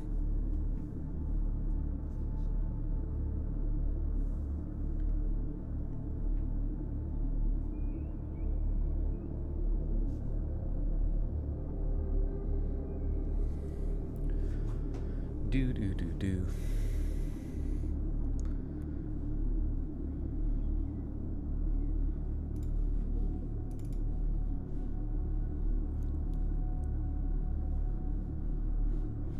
El Pocho Boy with the 5 says the boys is the show.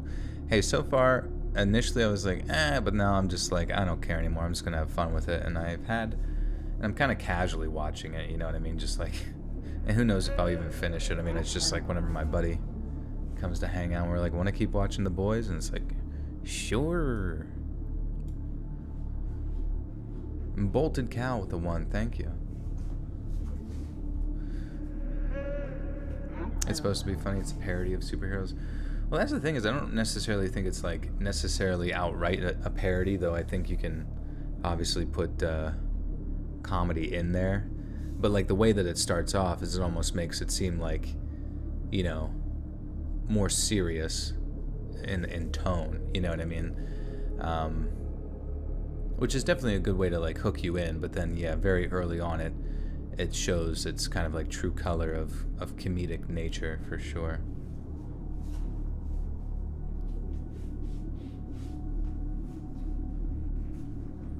It's a comic book. Yeah, that's what I was assuming, because like all the fucking superheroes, all they ever do, even in their free time, is wear their like disgustingly tight superhero outfits. And I'm like, bro, you're literally bawling in your girlfriend's arms right now. Just like slip into some pajamas or fucking something. Like, get comfortable. Like, that shit's just like squeezing all up on your fucking your gruts. Brat with the 2 says, Pop Claw episode answered my woman question. Okay, I'll keep an eye out for that one. I'm not sure. Is that from the boys?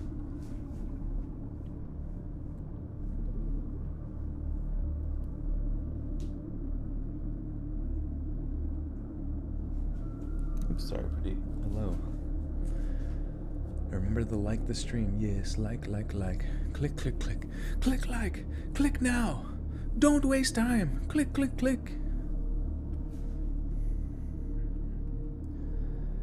I was, in most aspects, a very strange kid. I feel that most people can chalk up their silly memories and experiences by simply stating that they didn't know better. But not me. I'll shamefully admit that I was always the weird kid. Teachers didn't like me because I never participated. I couldn't make friends because I was socially awkward, and my home life wasn't average.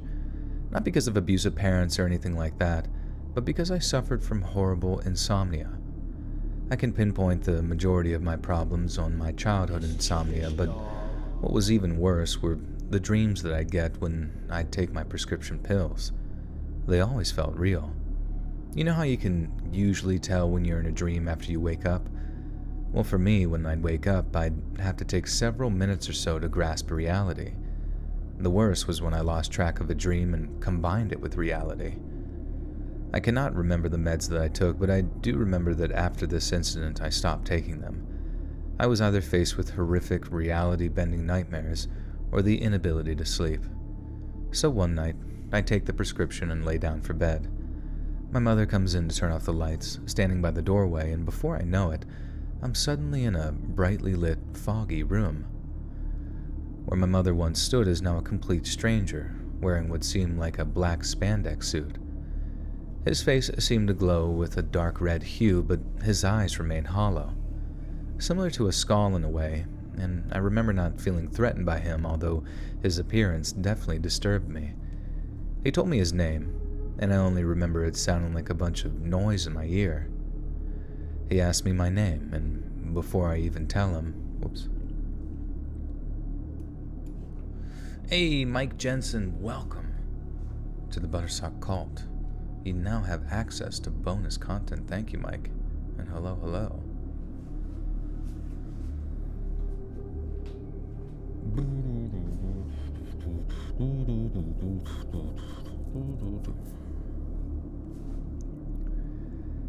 I remember not feeling threatened by him, although his appearance definitely disturbed me.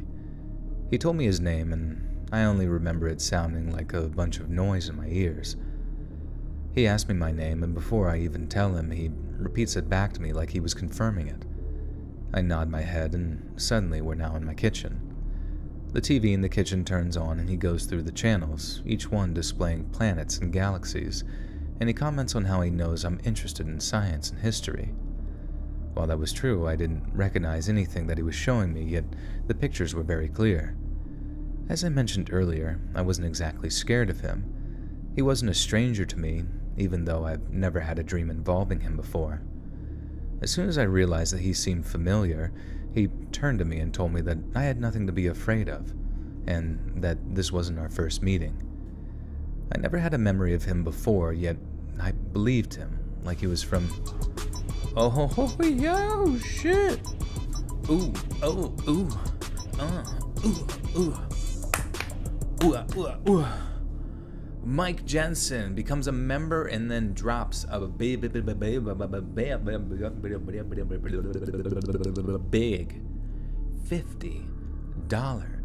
donazione all up on me. Thank you, Mike. Says, hey, Joel, here's some cheddar. Thanks for the highly entertaining show. You're welcome, Mike. Thank you. Appreciate you. Thank you. Joel, you're a good man for reading to all of us grown folk. We thank you very much. You're welcome, Brandon. No problem. And thank you again, Jensen. It's funny. There's a individual in here who also is a YouTube person who does name Jensen. So seeing someone else named that is quite interesting.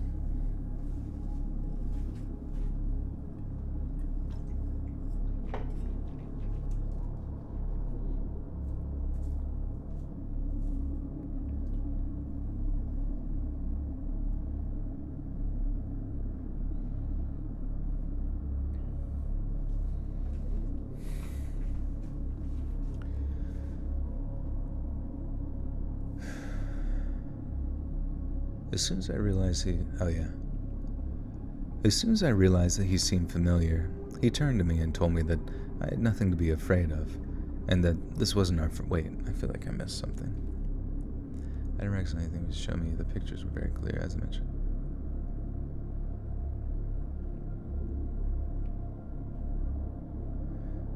Okay.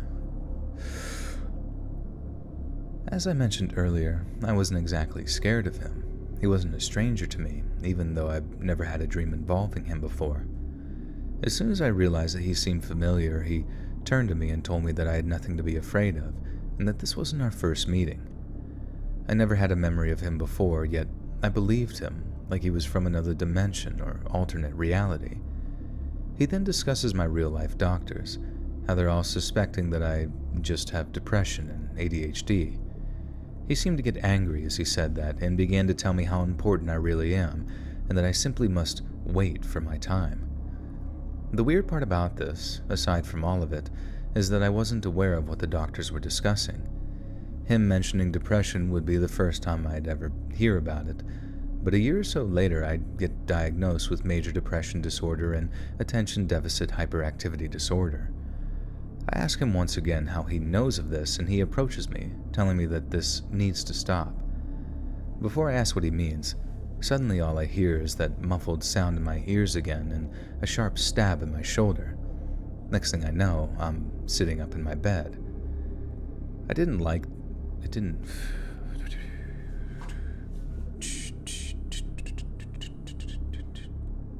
It cost $50 to be a member. No, it actually cost $5 to be a member, $5 a month.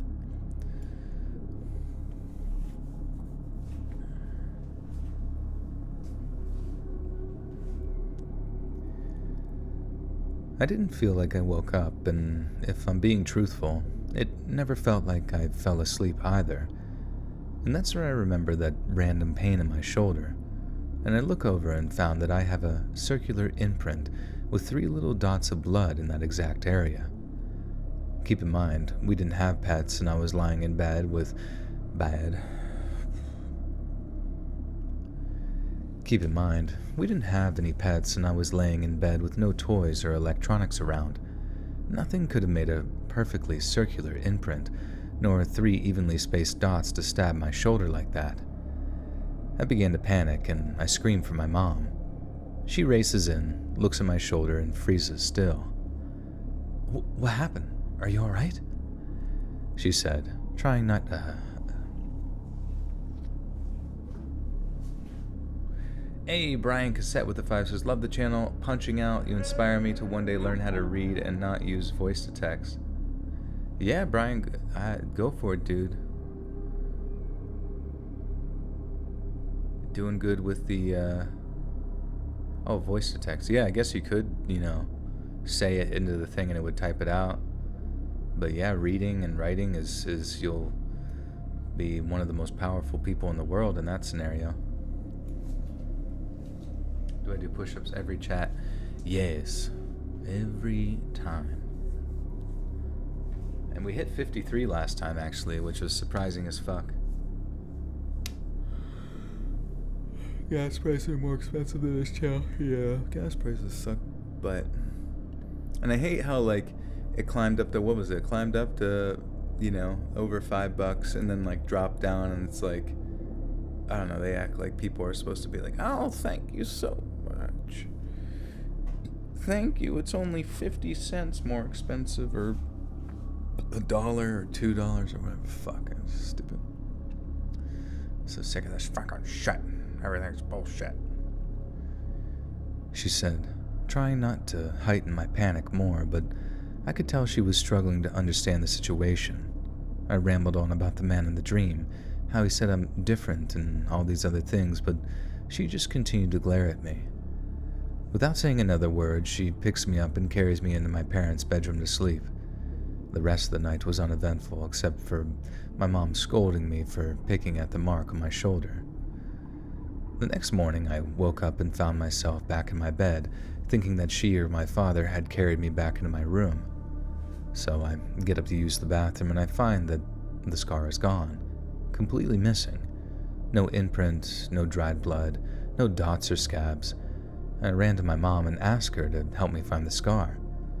What scar, Anon? Did you hurt yourself? I stared at her blankly, thinking that she was maybe just tired, but she was awake before me. I began to go through with what I...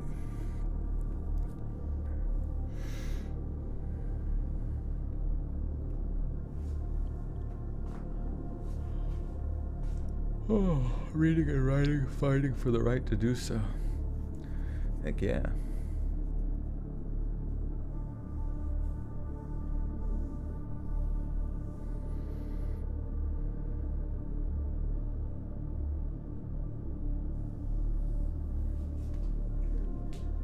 Do I own any other jobs or businesses? Yeah, I have a palm reading business, but I do it out of a tent on the boardwalk at the beach area around here, so that probably brings in more than Jeff Bezos. Am I into football? Yeah, I like football. I like NFL. I mean, I appreciate college because obviously it's where everyone gets their start, you know, as far as like heading to the NFL. But I don't know, I just like the NFL because it's just filled with freak athletes. You're usually never yawning so early. Well, I've had switch my sleep schedule, so I've been waking up at like 7 to 8 a.m. just so I can feel normal, and it's been super refreshing. I gotta be honest with you. I feel as if though I'm normal, I can get shit done, and then when I lose my team, I can't say, you'll hate me. You just found out today is not Wednesday. This is true. When I stream, it's usually the day before that day.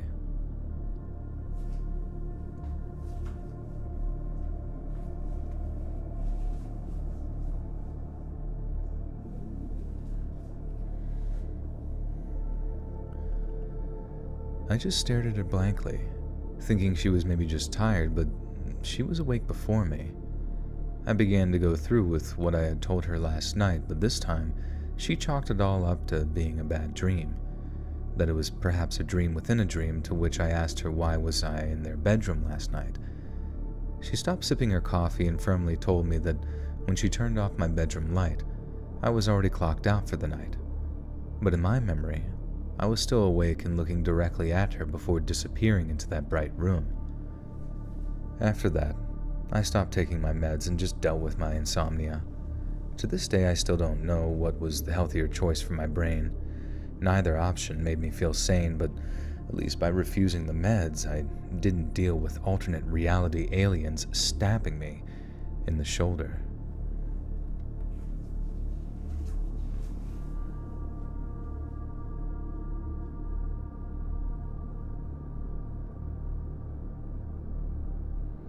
Uh-oh. Your favorite team is the Baku. Oh, you put your trash out.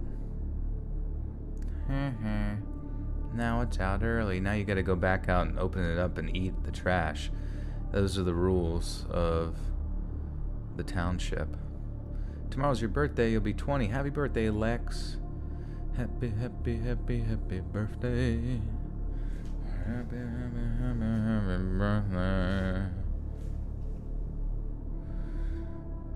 Yo, Ryan. What's good, homie? Who knows? Maybe one day I'll make Ryan a mod. And then we'll have a husband and wife duo mod. And they can like high five every time they ban somebody. Nice. And it's just them. Eventually it's just the two of them.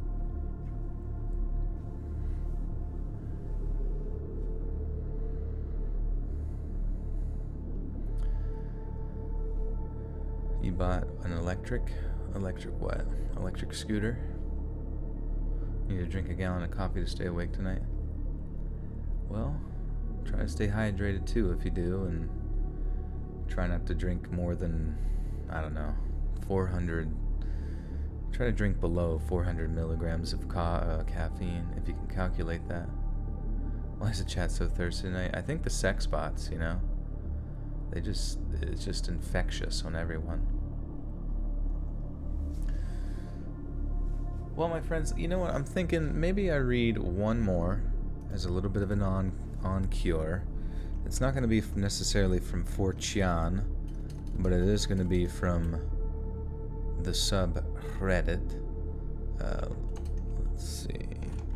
Let's read Rishal. Okay, this one's pretty straightforward. My teacher choked me. Perfect. Do you guys want to listen to that one? My teacher choked me, or Dead Body in Lake? Oh, Dead Body in Lake's really short. Somebody may have been in my house while I schleppy pooed. This one's just called Female Narrator. And then it's just somebody else's video. My boyfriend's best... Oh, it's a creepypasta. Alright. Everyone's just abusing my subreddit. My brother knew the death time. Okay. We'll just read the choked one. Tell you how to get to Coconut Grove. Is that in a video game? Are you playing video games? What are my future plans and goals? That's not too personal. No, that's a good question. I really would like to be in character work for voiceover and like movies and video games and anime and all that bullshit, but you know, I really got to make some moves to make that happen. I really got to work on some smaller projects, work on my demo reels and all that kind of stuff, and really try to connect with an agent at some point. I mean, that's my goal over the next year or so to make that happen. And I don't know. I mean, just kind of living life one day at a time. It would be good to eventually get married and reproduce and all that. But maybe I'll do that when I'm 60. N007 with a 2 says, night, nip. Good night, 007. 007. Sleep tight.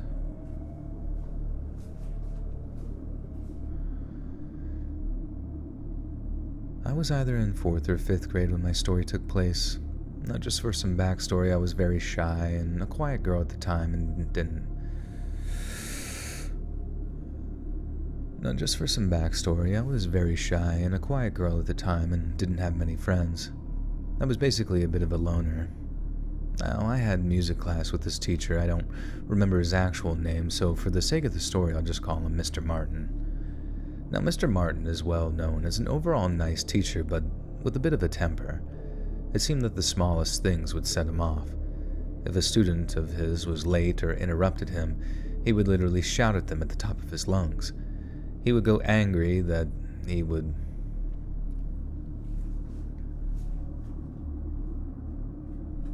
Did I say free produce? Bro, I have no idea.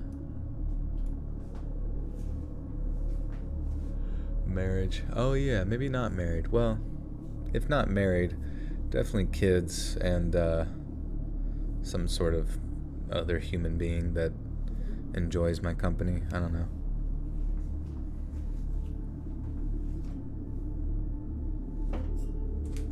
Also, I got roasted cashews. Not really a fan, because it's just like straight roasted. They're not salted. I don't even know why the fuck I got not salted but roasted, but compared to the just like normal raw ones of cashews, not as good. Also, I've noticed that the price of cashews has stayed pretty consistent for like a few years. Kind of interesting. Rachel with a 5 says, called out sick today, negative COVID test, but I still feel crappy. Glad I can listen to you tonight to get my mind off this yuckiness. Love you. Oh, thank you, Rachel. Love you too. Appreciate you, and I'm glad you're on your way to feeling better. Be sure to just get as much sleep as you can while you can. Because I think sleep, aside from hydration and all that kind of stuff, is really just like what heals the body the most. D's nuts. Can you enter me and remember, is mayonnaise an instrument? I think I've done that one before, to be honest.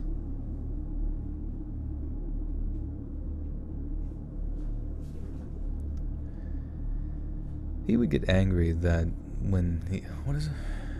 He would go... It says he would go angry that when he would shout... Oh, okay. He would get so angry that when he would shout, spit would be flying out of his mouth and his face would get bright red. All the kids would get terrified, but within a matter of minutes, He would go from this scary red-faced maniac to a regular smiling teacher acting as if though nothing had happened.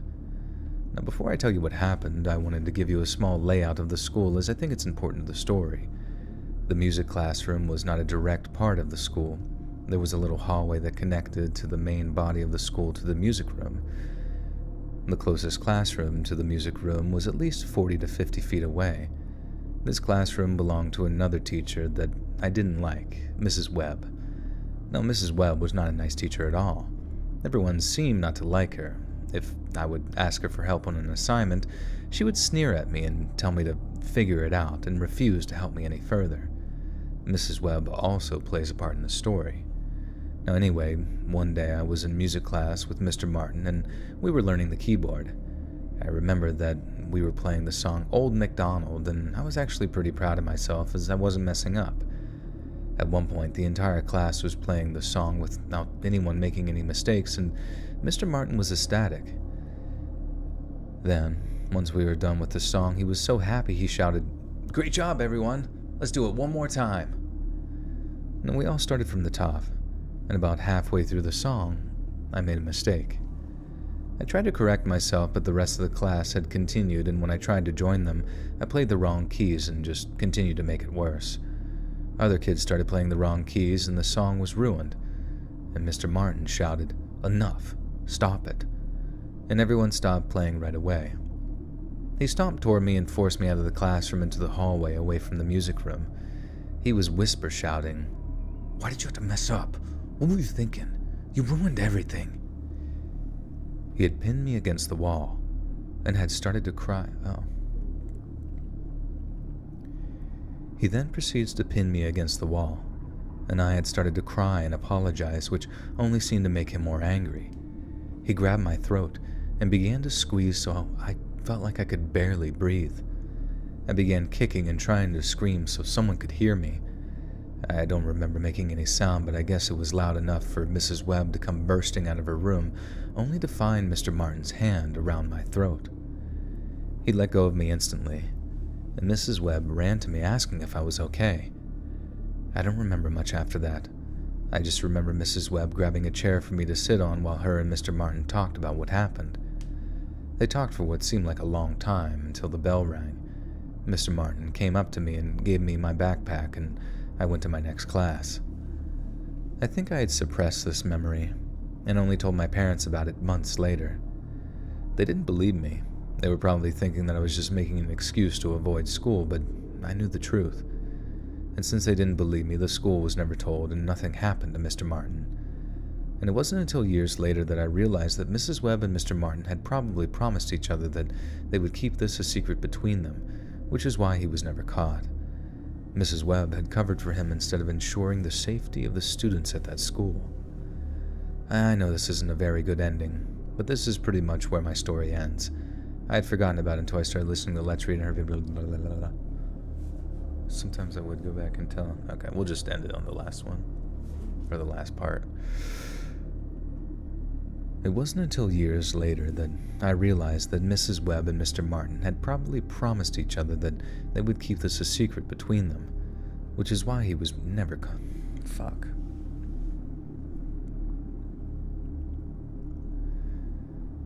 It wasn't until years later that I realized that Mrs. Webb and Mr. Martin had probably promised each other that they would keep this a secret between them, which is why he was never caught. Mrs. Webb had covered for him instead of ensuring the safety of the students at that school.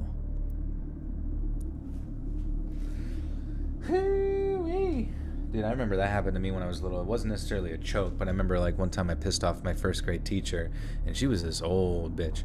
She would fucking, oh man, she couldn't even swim. That's how old she was. And like, God, I don't even know what the fuck happened, but I don't know what the fuck happened, but for whatever reason, I literally said I was like, I don't want to go to recess. And she fucking like picked me up, like a 60-year-old woman just picked me up by the fucking like shirt collar, I'm thinking, and slammed me against the locker and said, "You're going outside." And from that day on, I've always just had a slam fetish. No, it was scary though. I mean, just like being picked up and slammed. It was like you see it in cartoons and shit, but you're like, you never think you would become a cartoon, you know?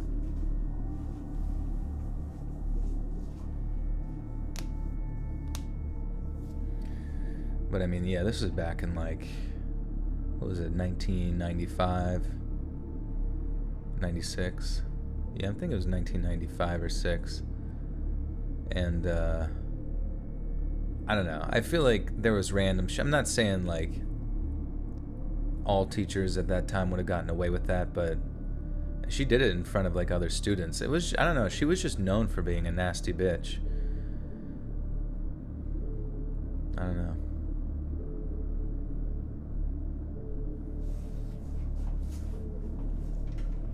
I remember my 5th grade teacher, he would do some crazy shit, and he was like known for picking up like chairs and just absolutely tossing them across the room. And I was curious. I was like, when's it going to happen to us? When's it going to happen to us? And then I guess like towards the end of the year, there was like one of my sort of, you know how like when you're younger, especially like before middle school, you just got those like friends / semi-friends where you're just, I don't even know, you're only like friends with them half the time or some shit. The other time you're just like, this guy's got something wrong with him, but like he also has my favorite Pokemon on his game, so I just like to stare at his screen. And like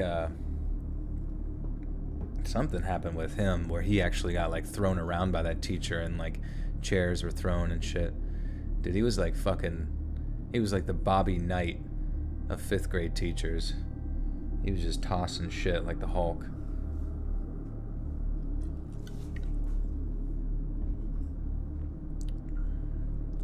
Your math teacher threw chairs and books at kids all the time. He would grab them and hold them up against the wall. He was awful. Isn't that weird? Like, oh, Axeman. She's probably dead now. Let's dig her up and slam her skeleton. Dude, Axeman, I swear to God, dude, I looked you up today. I was like, I wonder what Axeman's up to. So I typed in your Twitter, and I saw you deleted your Twitter. Now, I don't blame you, but it was so fun. It's so coincidental that you're here because I literally thought about you today. So perfect timing. I hope you're doing all right, my dude. Did you ever live in an apartment building when you were a kid? I lived in rentals, I think, when I was younger, but never in an apartment building. I had friends that lived in apartment buildings and stuff.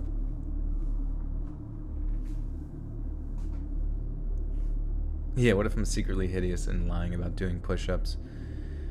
Well, that's a reality you're just gonna have to accept. I'm just really good at fake breathing. Just so authentic. I can feel it when you think of me. My toe tingles. Your strong toe.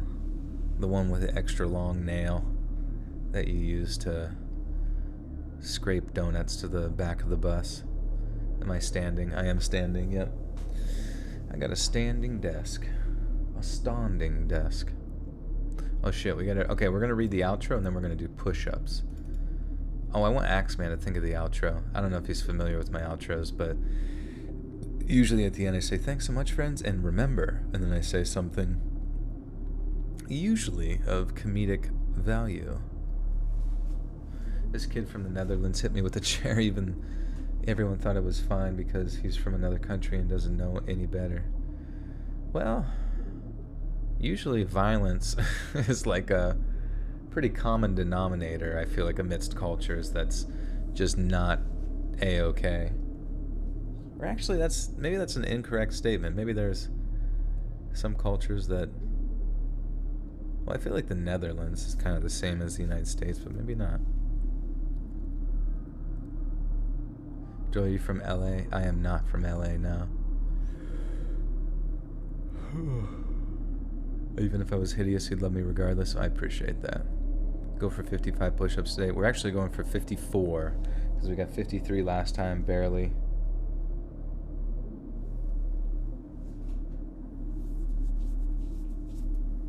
Alright, let me read this outro. Hey friends, thanks for listening. Click that notification bell to be alerted of all future narrations. Fuck. Click that notification bell to be alerted of all future narrations. I release new videos every Monday, Wednesday, and Friday at 7 p.m. Eastern Standard Time. If you got a story, be sure to submit them to my subreddit, r/Let'sReadOfficial, and maybe even hear your story featured on the next video. And if you want to support me even more, grab early access to all future narrations and bonus content over on Patreon, or click that big join button to hear about the extra perks offered for the channel. And check out the Let's Read podcast, where you can hear all of these stories in big compilations and save huge on data, located anywhere you listen to podcasts. Links in the bio below. Links in the description below. Thanks so much, friends. And remember... Wait, where'd Axeman go? He just abandoned me. What a stinker. Oh, there he is. Oh, wait, no. That was the last thing he said. About his big toe.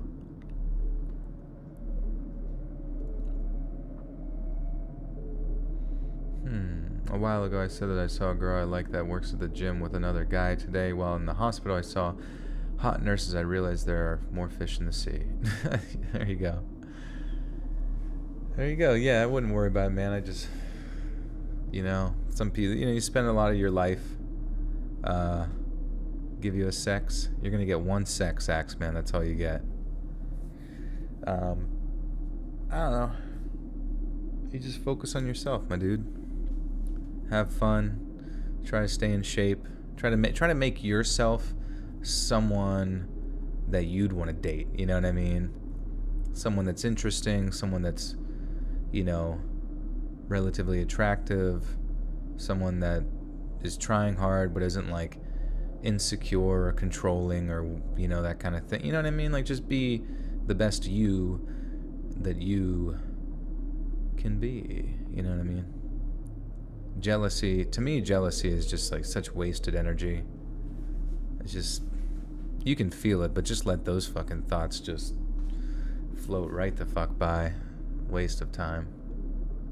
Because if you ruminate on that stuff, it doesn't amount to anything good. Joel's LSD gummy bears are going to give him the power to get to the... I hope so. That would be sick.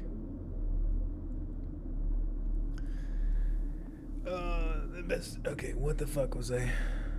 Remember, just give me a sex. Damn, autocorrect. Yeah, that would be funny, but I still feel like it would get, flagged. Maybe not at the end, though. I don't know. Bro, once you realize that life is a reprieve trap that we've grown immune to... Wait, what do you mean, reprieve trap? Dating advice, be a narcissist? Well, not necessarily be a narcissist, but... just focus on yourself, you know what I mean? And go have experiences, go grow, go better yourself, go chase after goals, you know what I mean? Because obviously that's probably what you're going to want in another person, you know what I mean? So, you might as well be that for yourself. Heather Backhouse with the 10. Thank you, Heather. Appreciate you.